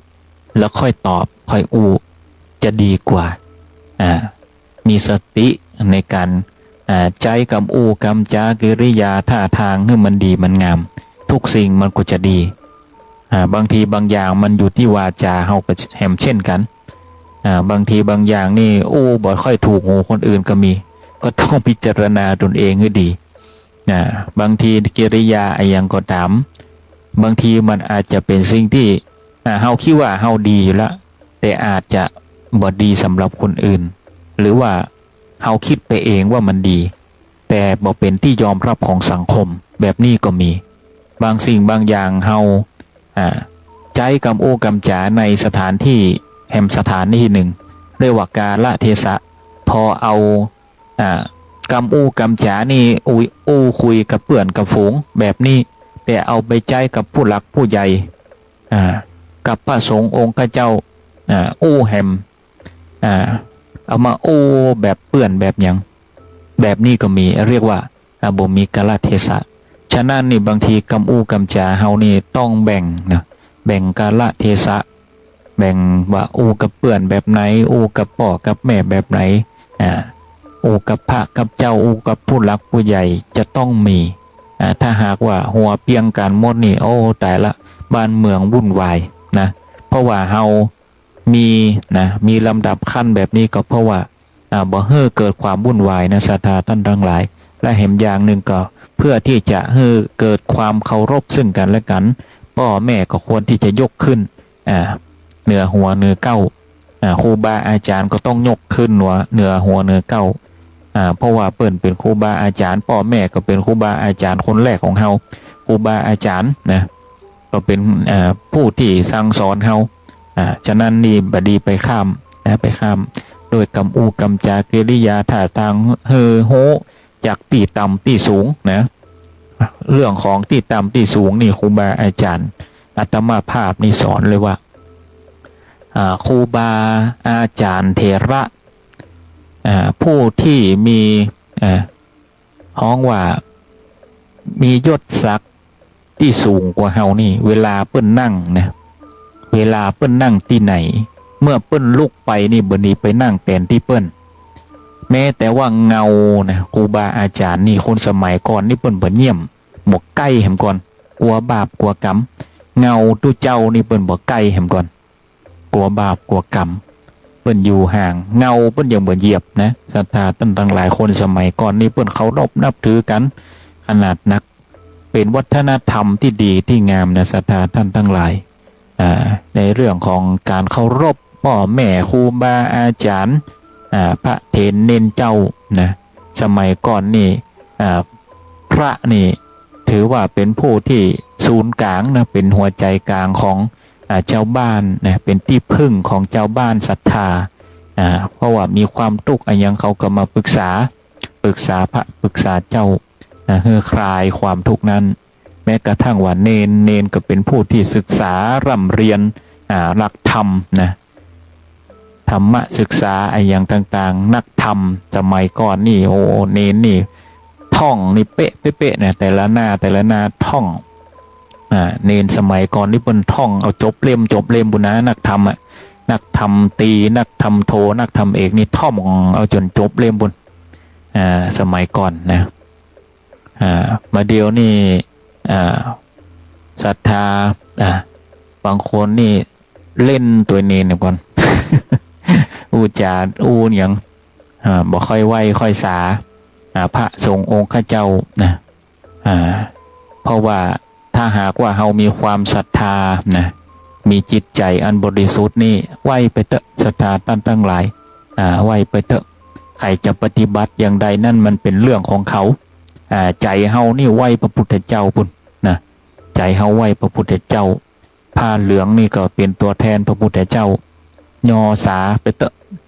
วัฒนธรรมนี่มันจะได้บ่หายศาสนานี่จะได้บ่เสื่อมบ่คลายการปฏิบัตินั่นมันเป็นเรื่องของตัวของตนของเขาใครมันปฏิบัติบ่ดีมันก็เรื่องของเขานะมันเป็นเรื่องของเขาฉะนั้นนี่ศรัทธาที่บ่สั่นบ่คลอนนี่คือจิตใจเฮาเองนะถ้าหากว่าเฮามีศรัทธาในพระพุทธเจ้าเฮาก็ไปไหว้พระพุทธเจ้าแม้กระทั่งว่าบางคนบางท่านว่าไปไหว้อิฐไปไหว้ปูนกับเข้าวัดเข้าว่านะมีนะศรัทธาตั้นต่างหลายมีคนประเภทนี้อยู่จริงๆแล้วอิฐปูนเหล่านั้นนั่นสร้างด้วยศรัทธาสร้างด้วยศรัทธาสร้างด้วยปัจจัยสร้างด้วยแรงสร้างด้วยบุญก็เป็นตัวแทนนะเป็นตัวแทนของพระพุทธเจ้าเป็นกุศโลบายแห่งธรรมพระพุทธเจ้าว่าผู้ใดเห็นธรรมผู้นั้นเห็นเราผู้ใดเห็นเราผู้นั้นเห็นธรรมไอ้ยังก็ตามที่สร้างด้วยนะกุศโลบายแห่งธรรมนั่นย่อมเป็นธรรมเมื่อเป็นธรรมปุ๊บนี่นั่นคือพระพุทธเจ้านี่แหละศรัทธาท่านทั้งหลายที่ทุกคนมองคิดว่านี่คืออิฐนี่คือปูนนี่นะนี่คือความคิดที่เป็นอกุศลผู้ที่มีจิตกุศลนะศรัทธาท่านทั้งหลายจะคิดเป็นธรรมจะเข้าใจในธรรมถึงแม้ว่าจะเป็นสิ่งที่สมมติขึ้นเป็นปูนเป็นหินเป็นทรายที่สร้างขึ้นก็ตามถ้าเข้าใจลึกซึ้งในธรรมนั้นแล้วนี่ย่อมเป็นพระพุทธเจ้าเช่นกันเป็นกุศโลบายที่เป็นตัวแทนองค์พระสัมมาสัมพุทธเจ้าสร้างขึ้นมาได้ลูกได้เห็นลูกหลานนะลูกหลานลูกหลานตันเต้านั้นได้เห็นนะได้เห็นในการไหว้การกราบอย่างใดสวดมนต์อย่างใดเปิ้นปฏิบัติกันมาอย่างใดตั้งแต่โบราณการไหว้การกราบสวดมนต์นั่งสมาธิปฏิบัติกันในโบสถ์ในวิหารอย่างใดนั่นเป็นสิ่งที่ดีงามอยู่แล้วศรัทธาท่านทั้งหลายจุงนะปฏิบัติอย่างที่เกิดปฏิบัตินั่นดีแล้วดีอยู่แล้วคำว่าสาธุนั่นแปลว่าดีแล้วสาธุนั่นแปลว่าดีแล้วอันไหนที่ดีอยู่แล้วนั่นคือสิ่งที่ดีอยู่แล้วถ้าหากว่าใครไปคัดไปข้องนั่นจะแสดงว่าเป็นผู้ที่ขัดข้องในธรรมบ่เข้าใจในธรรมการที่ไปวัดไปว่าไปไหว้พระไปไหว้พระในวิหารนะไปสวดมนต์นั่นก็ถือว่าดีแล้วเป็นพุทธบริษัทที่ดีอยู่แล้วเมื่อได้ปฏิบัติกันสืบเนื่องต่อไป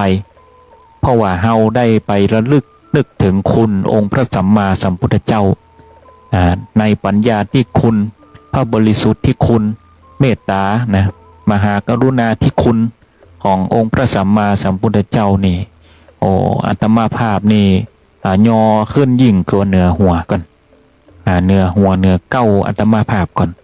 เป็นผู้ที่สุดยอดที่สุดแล้วอาตมาภาพนี่อ่านหนังสือมามากมาย มากมายนะศรัทธาท่านทั้งหลายบ่มีหนังสือเล่มไหนที่จะอธิบายจิตใจของมนุษย์แล้วก็ความเป็นธรรมชาติของโลกใบนี้ได้เต้าธรรมของพระพุทธเจ้านะศรัทธาท่านทั้งหลายถ้าหากว่าได้ศึกษานะแม้กระทั่งว่าอัลเบิร์ตไอน์สไตน์นี่เข้าใจในหลักธรรมของพระพุทธเจ้านี่แล้วก็เชื่อมโยงในหลักวิทยาศาสตร์อัลเบิร์ตไอน์สไตน์นี่ยกย่องเลยว่าเป็นผู้ที่เลิศที่สุดละเป็นผู้ที่เลิศเป็นผู้ที่ทรงปัญญาทรงปัญญาทรงภูมิปัญญาอย่างยิ่งเพราะว่าทุกสิ่งทุกอย่างนั้นเทียบเคียงกับวิทยาศาสตร์ได้อย่างเรื่องของจิตใจนะเรื่องของอนูอย่างต่างๆนี่ความละเอียดของจิตนะความละเอียดของเซลล์ในร่างกายนี่พระพุทธองค์นี่เข้าใจอย่างทะลุปุโปร่งนะเลยทำให้นี่เข้าใจนะในความเปลี่ยนแปลงของสภาพจิตใจความเปลี่ยนแปลงของโลกใบนี้ความเสื่อมไปของร่างกายการเกิดการแก่การเจ็บการตายทุกสิ่งทุกอย่างนี่เข้าใจโดยผ่องท่องแท้เลยได้เป็นผู้รู้ผู้ตื่นผู้เบิกบานนะผู้รู้ผู้เบิกบานเนี่ยฉะนั้นนี่คนเฮานี่ยังกดตามนะศรัทธาท่านทั้งหลายควรพิจารณาให้ดีจิตนั่นควรเป็นกุศลนะเป็นกุศลนะกุศลนั่นก็คือยังกดตามที่เฮาคิดดีต่อตนเองคิดดีต่อผู้อื่นนั่นเป็นกุศลทั้งสิ้นมีความเมตตากรุณาต่อผู้อื่นนะมีข้อความดีๆอันหนึ่งว่าเมื่อทำนั้นแจ่มแจ้งนะเลยไม่ต้องฝืนเมื่อใจเห็นความไม่เที่ยงอย่างแจ่มแจ้งความยึดติดยึดถือนั้นจะคลายไปเองโดยไม่ต้องฝืนนี่แหละศรัทธาท่านทั้งหลายยังก็ตามในบนโลกใบนี้เนี่ยนะมันบ่มีความเที่ยงแท้มันบ่มีความเที่ยงแท้บ่มียังสักอย่างลองพิจารณาดูวันไหนที่ว่างๆลองนั่งสมาธิดูว่าตั้งแต่เฮาเกิดมานี่มีอย่างเที่ยงแท้เฮามีความเกิดขึ้นมานี่ร่างกายเฮายังเปลี่ยนหน้าตาเฮายังเปลี่ยนขึ้นมาจนใหญ่นิสัยเฮาก็ยังเปลี่ยนจนเติบโตจนถึงทุกวันนี้ลองย้อนกลับไปดูเถอะศรัทธาท่านทั้งหลายว่าเด็กในวันนั้นนี่คือเราในวันนี้หรือไม่เด็กในวันนั้นนี่ต่างจากเฮาโดยสิ้นเชิงนะหนึ่งคือนิสัยสองคือร่างกายสังขารฉะนั้นนี่เมื่อวานก็คือเมื่อวานเมื่อวานคือเมื่อวานบ่ใช่ของเฮาบ่ใช่ตัวเฮาอันนี้เป็นตัวอย่างที่ดีอย่างยิ่งคือสมัยเฮาละอ่อนนั่นก็คือก็เป็นแหมคนนึงมันผ่านมาแล้วคือเป็นแหมคนเลยหน้าตาก็บ่ใช่ปัจจุบันนี้นิสัยก็บ่ใช่ปัจจุบันนี้ทุกสิ่งทุกอย่างบ่ใช่อย่างสักอย่างกับเฮาเลยสักอย่างนี่แหละศรัทธาท่านทั้งหลายนี่บ่มีอย่างน่ายึดถือสิ่งที่ผ่านมาแล้วเมื่อวานก็คือเมื่อวานความทุกข์นั้นก็ทิ้งไปนะทิ้งไปเมื่อวานแล้วถ้าหากว่าวันนี้เฮาล้มหายตายจากไปยังถือความโกรธความแค้นความริษยาอิจฉาอย่างต่างๆถ้าหากวันนี้เนี่ยเฮาดับจิตจากตายไปความโกรธความแค้นความริษยานั้นบ่มีอย่างเกิดขึ้นอันเป็นประโยชน์นะบ่มีประโยชน์จะนะอย่างเกิดขึ้นกับโลกใบนี้เลยศรัทธาท่านทั้งหลายศูนย์โยเสียจ้อยเป็นกรรมโบราณศูนย์โยนี่ก็คือบ่มีประโยชน์เหมือนกันนั่นน่ะศูนย์เปล่าอีเตอศูนย์โยบ่มีประโยชน์อย่างเลยสิ่งที่จะติดไปนั่นก็คืออบายภูมิเพราะว่ามีความโกรธความแค้นมีความริษยานะอิจฉาริษยาอย่างต่างๆนานาเกิดทำให้เกิดภพเกิดภูมินะศรัทธาท่านทั้งหลายนี่แหละ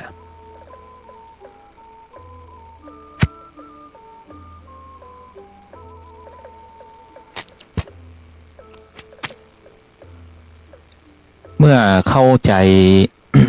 เมื่อเข้าใจดังนี้แล้วนี่ พระพุทธองค์ก็เฮื่อย้อนนะเฮื่อย้อนกลับมาอยู่ที่ปัจจุบันถึงแม้ว่ากรรมดีและกรรมชั่วนี่จะส่งผลให้อนาคตนี่ก็ยังไปบ่ถึงนะเมื่อวานก็ผ่านมาแล้วอนาคตก็ยังไปไม่ถึงพระพุทธองค์นั้นให้มองปัจจุบันก่อนให้มองปัจจุบันว่าปัจจุบันนี้เฮาทำอะไรอย่างอยู่เฮาชอบทำอะไรอย่างเฮาฮักอะไรอย่างเวลานี้เฮาชอบอะไรอย่างฮักอะไรอย่างทำอะไรอย่างอยู่เฮากำลังทำอะไรอย่างอยู่เฮามีสติกับการทำอะไรอย่างการทำงานการขับรถการใช้ชีวิตปัจจุบันนี้เฮาทำอะไรอย่างอยู่ทำให้ดีที่สุดนะเพื่อที่จะกลับไปนึกถึงนะผ่านไปวันนี้แล้วกลับมานึกถึงให้หมดหลับไปตื่นเจ้ามากลับมานึกถึงเพื่อที่จะแก้ไขแหมละนะวนอยู่อย่างนี้แต่ถ้าหากว่าเฮาอยู่กับปัจจุบันทำดีนะทำดีกับปัจจุบันพรุ่งนี้ก็บ่ต้องแก้ไขอะไรอย่างแก้ไขก็คงต้องแก้ไขน้อยลงเพราะว่าเฮามีความรอบคอบขึ้นมีสติปัญญารอบคอบขึ้นในขณะที่เฮาทำปัจจุบันนี้อย่างอาตมาภาพเหมือนกันการที่จะมาอู้ในวันนี้อาตมาภาพก็มีการเตรียมนะเตรียมการว่าจะอู้อะไรยังออกไป2 ชั่วโมงนี่จะอู้อะไรยังนะจะอธิบายอะไรยังอธิบายอย่างใดให้เข้าใจอย่างพระอานนท์นี่นะตถาท่านทั้งหลายพระอานนท์นี่เน้นความเข้าใจหลักของการเทศนาธรรมของพระอานนท์นี่เน้นความเข้าใจแล้วก็เน้นกาลเทศะนะว่าธรรมของปุถุชนคนทั่วไปต้องเป็นแบบไหนธรรมของพระมหากษัตริย์ต้องเป็นแบบไหนธรรมของนักปราชญ์ราชบัณฑิตจะต้องเป็นแบบไหนรวมไปถึงผู้บริหารบ้านเมืองอย่างต่างๆนี่พระอานนท์จะแยกนะจะแยกธรรมเหล่านั้นแต่ละบุคคลแต่ละการแต่ละกาลเทศะพระอานนท์จะแยกแบบนี้อาตมาภาพก็ได้ศึกษาในเรื่องของพระอานนท์เนี่ยแล้วก็ศึกษาเรื่องของคิริมานสูตรนะเรื่องของที่พระพุทธองค์นี่ตราสอนพระอานนท์และพระอานนท์นั่นก็นำเอาหลักธรรมโมเนี้ยมาสอนเอาแห่งกรรม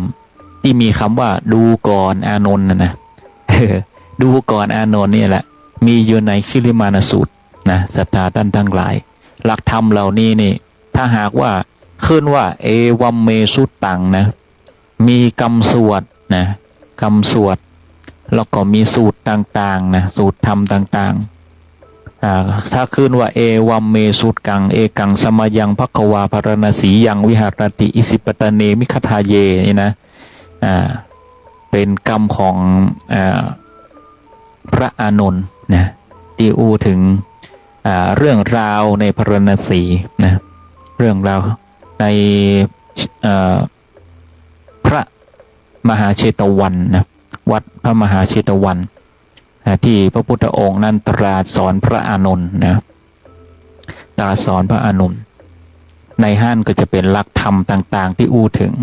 ฉะนั้นบทสวดเนี่ย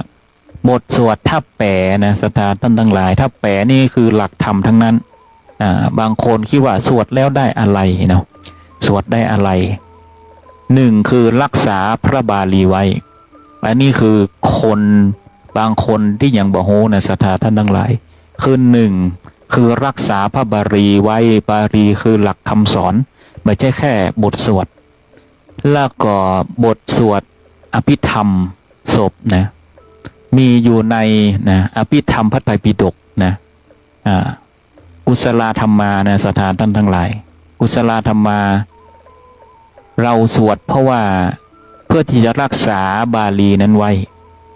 เพราะว่าบาลีนั้นสามารถที่จะเอาไปแปลได้กุศลธรรมาเนี่ยคือธรรมทั้งหลายเนี่ยพิจารณาถึงธรรมความเปลี่ยนแปลงความเสื่อมความดับความอย่างต่างๆมันมีอยู่ในหันหมดเกิดขึ้นตั้งอยู่ระดับไปอยู่ในอภิธรรม พระไตรปิฎกนะศรัทธาท่านทั้งหลายในบทสวดศพนะกุศลธรรมานั่นนะจริงๆเพิ่นสวดให้คนให้คนนี่แหละคนเป็นนี่แหละเวลาเทศมันก็เทศให้คนเป็นนั่นนะเพื่อให้กุศลนั่นหนุนนำผู้ที่ได้ละสังขารนี้ไปลองไปเสาะหาดูศรัทธาท่านทั้งหลายเพราะว่ามันมีอยู่7 บทนะบทกุศลานั่นนะอภิธรรม7 คัมภีร์นั่นนะลองไปพอเตอะในห้านน่ะมันมีธรรมอยู่มันเป็นหน้าที่ของพุทธบริษัทที่จะต้องศึกษาแล้วก็หาความหมายใน Google ก็มียุคนี้ซ้ำหาง่ายนะหาง่ายเสิร์ชไปเถอะอภิธรรมนะ7 คัมภีร์นะแปลออกมาเพื่อนจะแปลออกมาโอ้เป็นธรรมเรื่องนั้นนะเป็นธรรมบางคนบอกเข้าใจวิจารณ์อย่างเดียว อันนี้บ่ได้ติเตือนเล่าหน้ากัน แต่ว่าถ้าหากว่าเข้าใจจริงๆแล้วนี่สิ่งที่นำมาตั้งแต่อดีตการนี่เพิ่นปฏิบัติมานี่ย่อมมีเหตุผลนะเพิ่นย่อมมีเหตุผลเพื่อรักษาบาลีไว้ถ้าบ่นำมาสวดบาลีนั่นก็จะหายไปก็จะเป็นแต่หนังสือนะศรัทธาท่านทั้งหลายหัวใจสำคัญนะเพิ่นเอามาสวดบทอย่างก็ตามที่เพิ่นเอามาสวดนั่นคือหัวใจสำคัญถ้าหากว่าใครสามารถแปลได้ซ้ำจะเข้าใจหลักๆนี่ที่เห็นกันได้ชัดก็คือสวดอภิธรรมนั่นเป็นสิ่งที่มีความหมายและเป็นประเพณีที่ปฏิบัติกันมาอย่างดีอยู่แล้วแหละก็ยังมีคนยังขัดอยู่ ทำไปเพื่ออะไรนะหนึ่งนะพระสงฆ์องค์ข้าเจ้านี่สามารถที่จะฝึกฝนจดจำมีสมาธิจดจ่อกับสิ่งเหล่านั้นแล้วก็เข้าใจในพระบาลีนั้นถ้าหากว่าเป็นผู้ที่ศึกษาอย่างแท้จริงนี่จะเข้าใจในหลักธรรมนั้นในบทสวดนั้นมีมดนะ1,000นะอภิธรรมพระไตรปิฎกนี่มี 1,000 ที่อาตมาภาพอ่านที่ผ่านมา 1,023 หน้าอภิธรรมพระไตรปิฎกนะมีความละเอียดอย่างยิ่งแต่อภิธรรม7 คัมภีร์นั่นคือย่อออกมาแต่ถ้าหากว่าใครอยากเข้าใจมากๆนะก็ไปหาอภิธรรมพระไตรปิฎกนะมีเป็นปันหน้าบุญศรัทธาท่านทั้งหลายนะถ้าอ่านแล้วเข้าใจสนุกนะจะแยกกายสังขารธาตุต่างๆยิ่งกว่าหมอก่อนยิ่งกว่าเฮียนหมอก่อน จะแยกธาตุแยกอย่างมีการเกิดขึ้นของจิตนะมีเกิดขึ้นของจิตนะธาตุประกอบกันนะประกอบกันด้วยธาตุจิตมาคลองถึงเรื่องของจิตเลยนะเจาะลึกมากถึงเรื่องของจิตเมื่อจิตเกิดขึ้นเจตสิกเกิดเจตสิกนี่ก็เปรียบเสมือนกับสิ่งที่คล้ายๆกับจิตแต่ว่าเป็นตัวบงการจิตแห่งกรรมพอไปบงการจิตปุ๊บจิตออกมานี่เป็นพฤติกรรมจิตรับรู้นี่ออกมาเป็นพฤติกรรมออกมานี่เป็นกรรมนะกรรมพฤติกรรมคือกรรมนะกรรมนี่ก็ออกมาเป็นกรรมดีกรรมชั่วนี่ต่อเนื่องไปเป็นในเรื่องของภพของภูมิแห่งกรรมนะถ้าจะให้เข้าใจลึกๆนะอยากลองศึกษาลึกๆลองอ่านอภิธรรมพระไตรปิฎกดูแต่จะงงหน่อยนะ ถ้าบอกเข้าใจซับนะถ้าบอกเข้าใจซับบาลีบางคำนี่นะก็จะงงหน่อยข้อเสียของการไปอ่านเองนี่จะงงซับบาลีนะฉะนั้นจะต้องมีพื้นฐานในเรื่องของพระบาลีตัว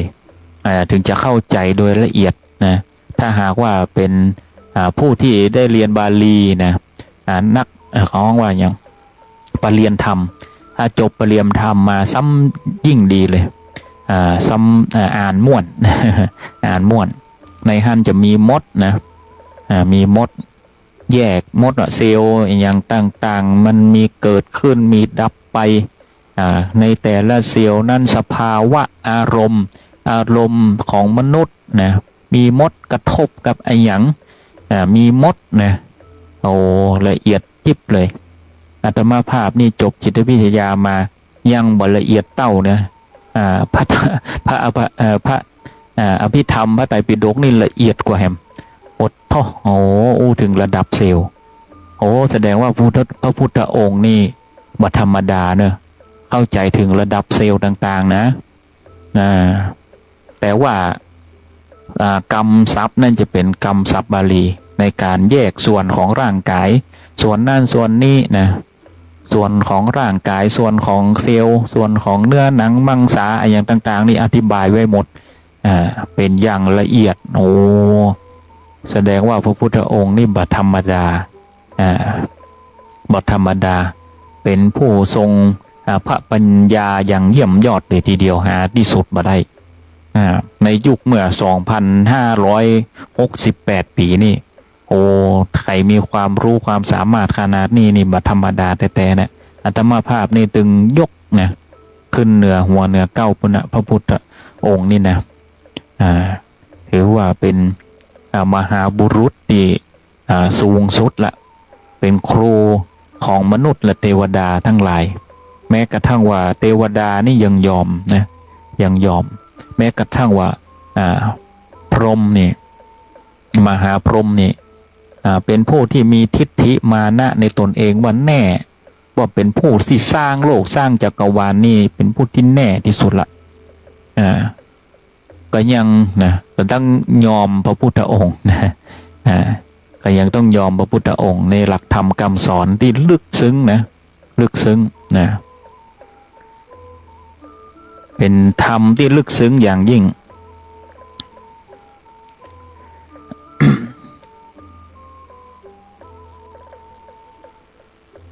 ตะกี้นี่ถึงเรื่องอริยสัจสี่มาตั้งเมินยังอยู่ที่ความทุกข์อยู่ ต่อมาคือสมุทัยกลับมาก่อนต่อมากลับมาที่สมุทัยนี่คือเหตุแห่งทุกข์นะตะกี้นี่คือเรื่องของความทุกข์นะความทุกข์สมุทัยนี่เหตุของมันเขาก็จะต้องมานึกถึงว่าเหตุของมันคืออะไรอย่างเหตุของมันก็คือความอยากนะความอยากนี่ทำให้เกิดทุกข์นะ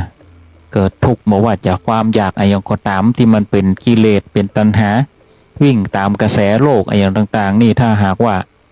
มันมากเกินไปมันคาดหวังเกินไปอยากได้อยากมีเกินไปก็ทุกข์นะศรัทธาต้นทั้งหลายในการใช้ชีวิตทุกวันนี้นิโรธนี่คือแนวทางแห่งการแก้ปัญหาเมื่อเห็นความทุกข์เหล่านั้นนี่เราก็จะต้องมองว่าเราจะแก้ปัญหาอย่างไรรวมไปถึงการทำงานก็เหมือนกันถ้าเรามีสตินะการแก้ปัญหามันก็จะง่ายเพราะว่ามันมีปัญญาเอาปัญญาเข้าแก้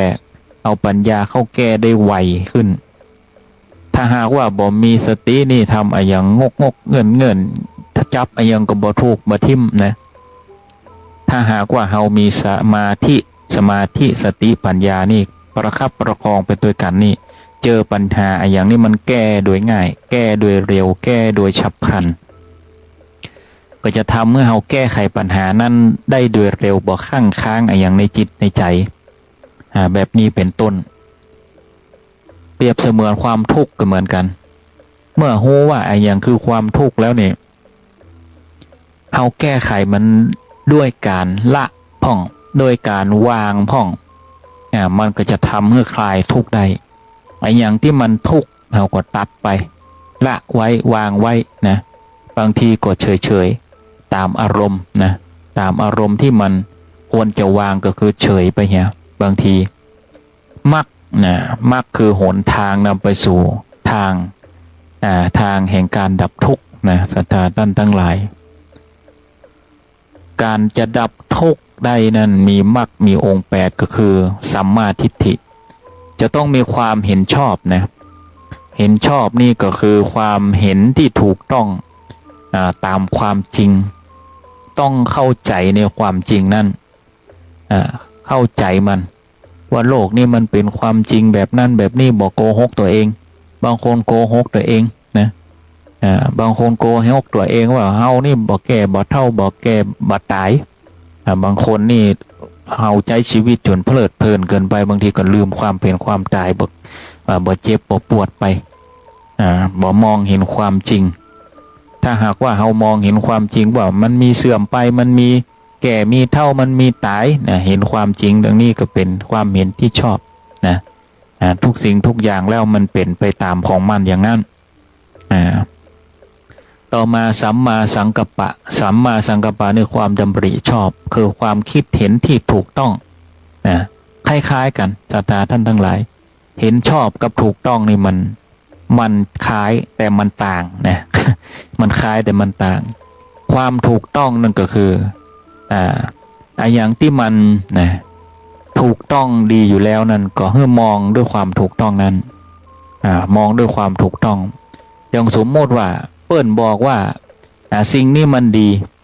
แต่เฮาไปมองว่ามันบ่ดีนะไปคัดไปคล้องไป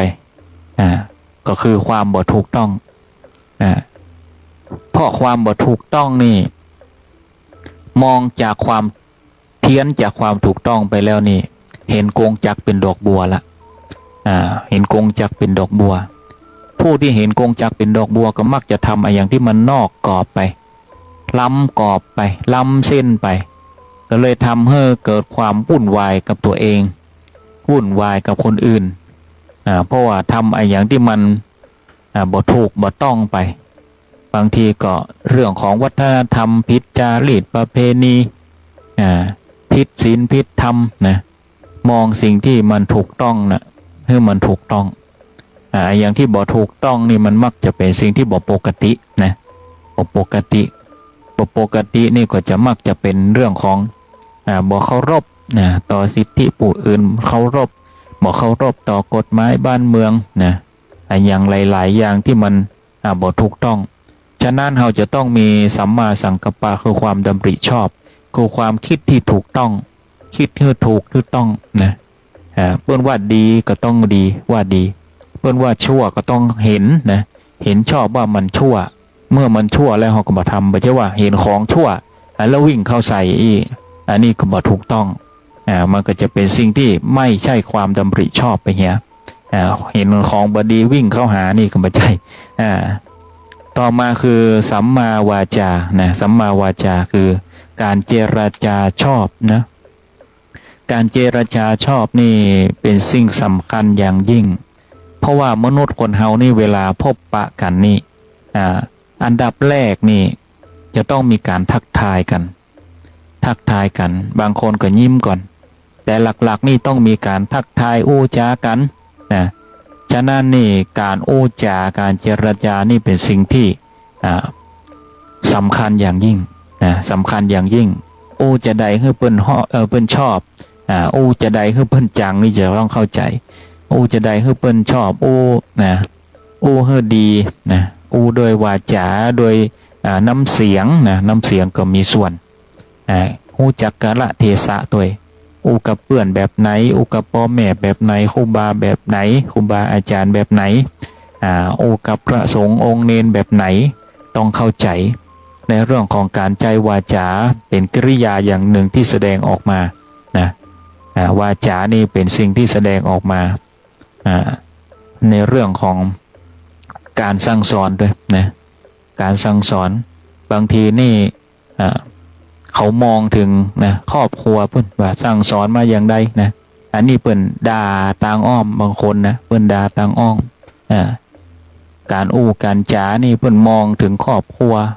มองถึงโคตรถึงเงาครูบาอาจารย์เนาะถ้าหากว่าไปอู้บดีกับคนอื่นเพิ่นด่าพ่อด่าแม่เพิ่นอู้เน็บอู้แนมเพิ่นว่าครูบาอาจารย์พุ่นโลเพิ่นบางทีเพิ่นบ่ได้ว่าเฮาโดยตรงนะเพิ่นถึงครูบาอาจารย์พุ่นอย่างเป็นพระเป็นเนนนี่ก็เหมือนกันเป็นพระเป็นเนนนี่บวชมาแล้วนี่บ่ปฏิบัตินะกิริยาท่าทางวาจาอย่างบ่ดี เวลาเปิ้นมองนี่เปิ้นมองครูบาอาจารย์เปิ้นหรอกิริยาดีก่อนะอูจาดีก่อสมควรแก่สมณะหรือไม่สมควรแก่การเป็นสมณะหรือไม่กิริยาท่าทางหรือว่าอาจาระที่ดีที่งามหรือไม่อาจาระนี่คือกิริยานั่นน่ะกิริยาท่าทางกิริยาท่าทางการปฏิบัตินั่นดีหรือไม่ปฏิบัติดีหรือไม่เปิ้นมองครูบาอาจารย์บุญหรอเปิ้นไม่ใช่ว่าโดยตรงเปิ้นว่าครูบาอาจารย์บุญฉะนั้นนี่กาลเทศะนี่สำคัญอย่างยิ่งกิริยาวาจานั่นเป็นสิ่งที่ส่อถึงโคตรเงาตระกูลโคตรเงาตระกูลครูบาอาจารย์อันนี้สำคัญอย่างยิ่งศรัทธาท่านทั้งหลายสัมมากัมมันตะนะคือการกระทำชอบนะแต่กี้เจรจาชอบละอันนี้คือการกระทำการกระทำคือพฤติกรรมที่แสดงออกมานี่รวมไปถึงนะกาลเทศะด้วยการเคารพนอบน้อมการการจ๋านี่ก็เป็นการกระทำเช่นกันพฤติกรรมการแสดงออกการนอบน้อมนะอยู่กับครูบาอาจารย์อยู่กับผู้หลักผู้ใหญ่ที่มีความนอบน้อมอย่างก็ตามที่แสดงออกมานั่นคือพฤติกรรมนะพฤติกรรมต้องมีพฤติกรรมที่ดีนะเป็นผู้กระทำดีทำดีบ่ดีนี่คนเฮานี่มีความฉลาดอยู่ละมองออกอยู่ละศรัทธาท่านทั้งหลายอย่างที่ดีบ่ดีนี่คนเฮานี่เป็นผู้ฉลาดอยู่แล้วย่อมตัดสินอย่างได้อยู่แล้วนะเพียงแต่ว่าหาจะเป็นผู้ปฏิบัติหรือบ่ปฏิบัติหรือไม่เท่านั้นเองฉะนั้นต้องเข้าใจในเรื่องของสัมมากัมมันตะนะโหกิริยาท่าทางต่างๆการสมควรหรือไม่นะตามกาลเทศะนั้นๆนะสัมมาอาชีวะคือการงานนะการเลี้ยงชีพชอบนะทำอย่างก็ตามที่บ่เบียดเบียนตนเองและผู้อื่นทำอย่างที่มันสุจริตนะบ่เบียดเบียนผู้อื่นบ่เอาเปรียบผู้อื่นบ่คดโกงผู้อื่นนะอยู่ในความซื่อสัตย์ความเที่ยงธรรมนะมีความซื่อสัตย์ในการดำเนินชีวิตในการเลี้ยงชีพแบบนี้เป็นต้นสัมมาวายามะเนี่ยคือความเพียรชอบคนเฮานี่บอกว่าจะไปอยู่ที่ไหนมีความเพียรพยายามมีความขยันขันแข็งมีความพยายามอย่างยิ่งนี่ย่อมประสบความสำเร็จถ้าหากว่าเป็นคนขี้ข้านบ่เอาการเอางานนักก็บ่เอาเบาก็บ่สู้นี่เนี่ยอย่างมันก็บ่ค่อยขึ้นจะมาจมทีหลังว่าบ่มีอย่างนะบ่รวยสักเตื้อบ่มีสิทธิ์จมละบ่มีสิทธิ์จมนะถ้าหากว่าเป็นผู้ที่บ่เอาการเอางานบ่มีความเพียรพยายามแล้วจะหวังหาความสำเร็จนั้นได้ยากเป็นไปได้ยากอย่างยิ่งคนที่บ่มีความเพียรนั้นถ้าจะทำอย่างก็ตามต้องมีความเพียรพยายามอย่างยิ่งสิ่งที่สำคัญคือปัญญาหาความรู้หาปัญญาให้มากหาความเพียรนะศึกษาหาความเพียรด้วยปัญญานะ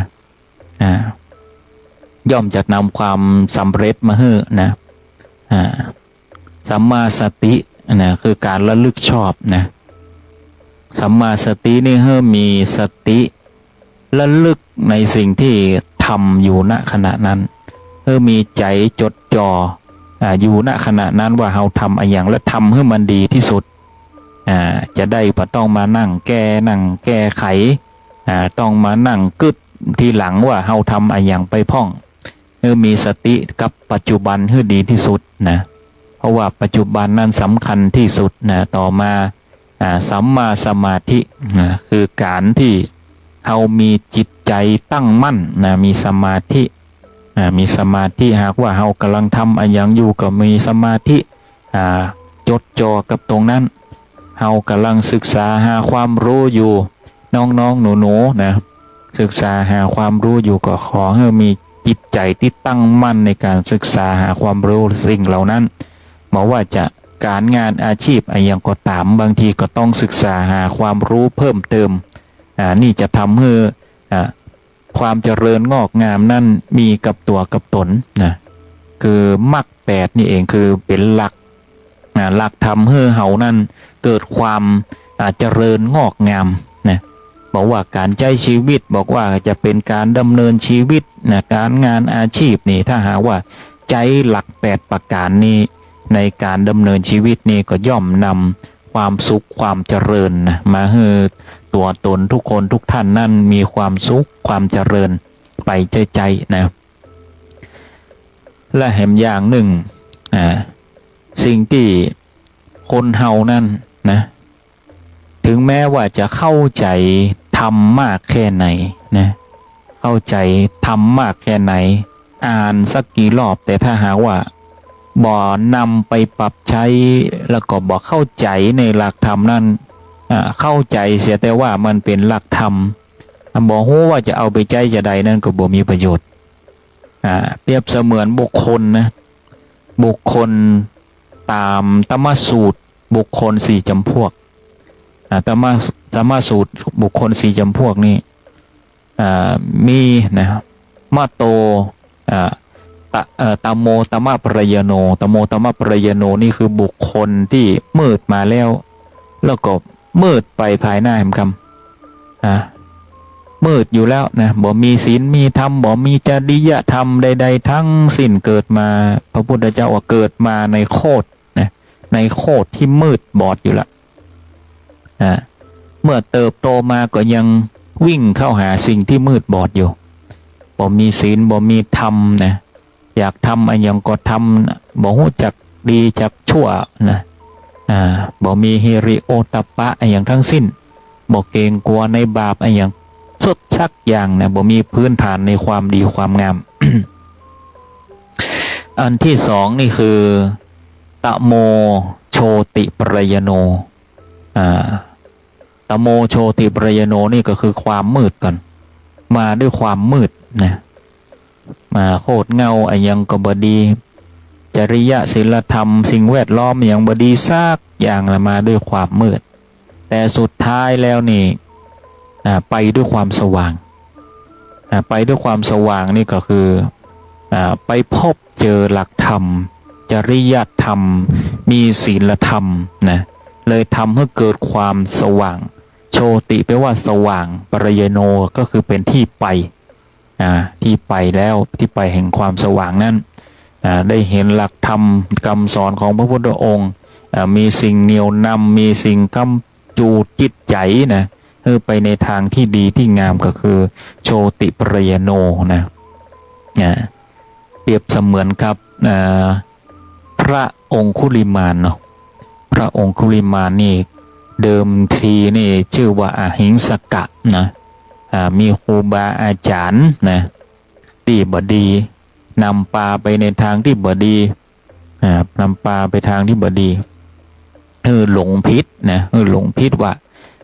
ใกล้จะสำเร็จวิชาละมีสิ่งที่จะต้องทดลองจิตใจก็คือไปเอานิ้วมือนิ้วก้อยเนี่ยนะศรัทธาท่านทั้งหลายไปเอานิ้วมือนิ้วก้อยนี่คนละนิ้วนี่1,000 นิ้วอหิงสกะนี่หรือว่าพระองคุลิมานนี่ก็ถามว่าถ้าจะไปขอใครเนาะจะไปขอใครจะเฮ้อเนาะตอนนั้นนี่ยังมีจิตใจที่ดีอยู่ก็ย้อนครูบาอาจารย์ว่าจะไปขอใครจะเฮ้อครูของอหิงสกะนั่นก็บอกว่าถ้าบ่เฮ้อนั้นก็จำเป็นต้องได้ปลิดชีวิตเขาและเอามาให้ได้นี่คือการพิสูจน์ครั้งสุดท้ายในการบรรลุนะจุว่าจะบรรลุธรรมนะจุว่าจะบรรลุสำเร็จวิชาละนี่เนาะจุนะจุอหิงสกะว่าให้ไปตัดนิ้วมือมาว่าจะสำเร็จละจะสำเร็จวิชาแล้วถ้าหากว่าตัดนิ้วได้ปันนิ้วนี่สำเร็จวิชาละก็ลงเชื่อด้วยความมืดบอดนั้นด้วยความอยากที่จะบรรลุสำเร็จวิชานั้นที่นี่ก็เกิดความมืดบอดนะเริ่มบ่มีศีลธรรมเมื่อตัด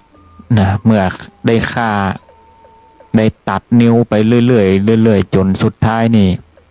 เริ่มติดใจในการเค้นฆ่าเริ่มติดใจในสายตาของความหวาดกลัวของเหยื่อ เห็นคนที่ผ่านไปผ่านมาที่คิดจะฆ่านั้นมองเห็นสายตาที่เขาหวาดกลัวนั้นเริ่มติดใจในสายตาของความหวาดกลัวนั้นเปรียบเสมือนมาร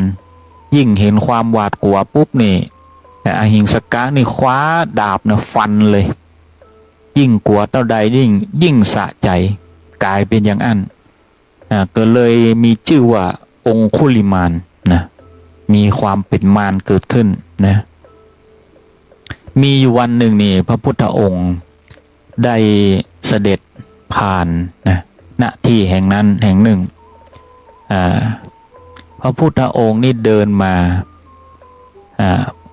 องคุลิมานหรือว่าอหิงสกะนั่นนี่ซ่อนตัวอยู่บนต้นไม้ซ่อนตัวอยู่บนต้นไม้เห็นพระพุทธเจ้าเดินมาใส่ผ้าเหลืองเตียวมาด้วยความสงบนิ่งอหิงสกะโอ้กึดในใจวันนี้นี่เจอคนบ่ค่อยสะใจเท่าใดบ่ค่อยน่าตื่นเต้นเท่าใดมันง่ายเกินไปนะ กึดในใจตัวเองว่าโอ้วันนี้บ่ค่อยสะใจมันง่ายเกินไปเห็นสมณะเดินมาด้วยความนิ่งสงบถ้าเราจะฆ่านี่กำเดียวนะคะนี่เนาะกำเดียวนะคะเมื่อพระพุทธเจ้าเดินมาที่ใต้ต้นไม้อหิงสกะก็โดดลงมาผมลกลุงลังหนวดเขาเต็มนะน่ากลัวน่ากลัวเลยเป็นโจรป่าน่ากลัวผมเผาหน้าตาลกลุงลังเมื่อเห็นเมื่อพระพุทธองค์นั้นเห็นอหิงสกะเมื่อเห็นอหิงสกะก็ไล่ที่นี่ไล่ง้างดาบจะฟันพระพุทธองค์ก็เดินหนีเตียวหนีเตียวไปเรื่อยๆเตียวมาได้นี่นะเตียวจ้านี่แหละแต่เหตุอัศจรรย์ก็เกิดขึ้นจากที่พระพุทธองค์นั่นเตียวมาได้แต่ว่า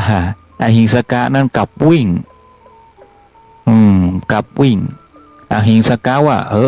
เหตุอย่างใดเฮาถึงวิ่งไล่บัดตันแม้กระทั่งว่าม้าอาชาในวิ่งในป่านี่ถ้าเฮาจะล่านี่นะเฮายังไล่ตันนะอหิงสกะกึดในใจว่าขนาดม้าอาชาในนี่แข็งแรงแค่ไหนนี่วิ่งอยู่ในป่านี่เฮายังวิ่งไล่ตันดูโอ้กำลังของอหิงสกะนี่ธรรมดาแต่ว่าเฮาไล่สมณะนี่ตนนี้นี่ไล่จะได้กบตันจนบ่อิดบ่หอบก็เลยเอิ้นขึ้นว่าหยุดก่อนสมณะนะหยุดก่อนสมณะเอิ้นไปพระพุทธเจ้าก็คือว่าเราหยุดแล้วแต่ท่านนั่นแหละยังไม่หยุดด้วยกรรมนี้ก็เลยสะดุดขึ้นมาเอะใจขึ้นมาว่าเหตุใดเป็นสมณะถึงอู้จาหมดเท็จอย่างอี้ว่าเฮานี่บ่หยุดทีนี้ก็บอกพระพุทธเจ้านั้นหยุดก่อนแล้วก็ยืนนิ่งๆพระพุทธองค์เห็นอหิงสกะยืนหยุดนิ่งก็เลยหันมาบอกว่าเฮาหยุดแล้วนะซึ่งกิเลสตัณหาอาสวะกิเลสต่างๆทุกสิ่งทุกอย่างในเฮาหยุดหมดละท่านยังบ่หยุดท่านยังมีความแสวงหามีการเค้นฆ่ามีความอยากที่จะบรรลุและก็หลงผิดมีความหลงผิดในความอยากนั้นเมื่ออู้ดังนี้แล้วจริงๆแล้วอหิงสกะนี่มีจิตใจที่เมตตาอยู่แล้วแต่เดิมแต่ว่าฝืนทำมาโดยตลอดเมื่อได้ยินคำนี้เลยตื่นจากความมืดมิดนั้นนะสัตตาท่านทั้งหลายเลยมีกรรมในธรรมเป็นบาลีว่าโยจะบุพเพปมัชชิตวาปัจฉาโสนปมัชชติโสมังโลกังปภาเสติอัพพามุต จันโตวะจันทิมา แปลเป็นใจความว่าผู้ใดประมาทแล้วในเบื้องต้นแต่ภายหลังสละความประมาทนั้นเสียได้ผู้นั้นชื่อว่ายังโลกให้สว่างเหมือนกับพระจันทร์พ้นแล้วจากเมฆหมอกนะนี่แหละศรัทธาท่านตั้งหลายความมืดมาแล้วสว่างไปนี่เห็นได้ดังนี้ตอนนี้ดูเวลาแล้วนี่อาตมาภาพนี่ใจเวลาดำเนินรายการมาสมควรแก่การเวลา2 ชั่วโมงเต็มก็จะได้จากลากันไปก่อนหากว่าทำอันใดดีแล้วนี่ก็นำไปใจนำไปปรับใช้เราก็จะได้มาพบปะกันใหม่ในอาทิตย์หน้าในทุกวันอาทิตย์ตั้งแต่เวลา8 นาฬิกาจนถึง10 นาฬิกาอยู่กับอาตมาภาพพระชัยวัฒนชโยวัดสปุงน้อยอำเภอป่าซางจังหวัดลำพูนหรือว่าพระอาจารย์บอมนะวัดสปุงน้อยนะก็จะได้จากลากันไปก่อนวันนี้นี่เวลาบปอนะ บปอไว้อาทิตย์หน้าก็จะได้มาเสริมนะมาเสริมทีละนิดทีละหน่อยบางอย่างก็จะเป็นหลักธรรมอันเดิมแต่เอามาเล่าใหม่เพราะว่าจะขาดสิ่งใดสิ่งหนึ่งไปบ่ได้เป็นศีลเป็นธรรมนะเป็นข้อศีลเป็นสตินะศีลสมาธิสติปัญญานี่อาตมาภาพจะนำมาอยู่ทุกอาทิตย์แล้วก็จะเสริมนิดหน่อยเสริมเข้าไปหลายเรื่องหลายเหตุการณ์เข้าไปเพราะว่าเราดำเนินรายการเป็นเวลา2 ชั่วโมงฉะนั้นเราจะทบจะทวนในแต่ละครั้งแล้วก็นำเอาแต่ละครั้งนั้นมาขึ้นมาใหม่แล้วก็เอาเรื่องใหม่เข้ามาเสริมฉะนั้นจะมีเรื่องใหม่ๆอยู่ทุกๆอาทิตย์นะแล้วก็มีสิ่งที่กำกับเป็นพื้นฐานคือศีลสมาธิสติปัญญาอยู่ทุกๆอาทิตย์ที่จะขาดมาได้นะวันนี้อาตมาภาพดำเนินรายการมาพอสมควรแก่เวลาแล้วขออ้างอิงคุณพระศรีรัตนตรัยโปรดอำนวยอวยพรให้ทุกคนทุกท่านนั้นประสบกับอิทธวิบูลย์มนุษย์ผลโดยอายุวนะสุขภละปฏิภาณปฏิสารสมบัติคิดหวังสิ่งใดก็ขอให้สมความมุ่งมา่ปรารถนาทุกสิ่งทุกประการขอเจริญในธรรมขอเจริญพร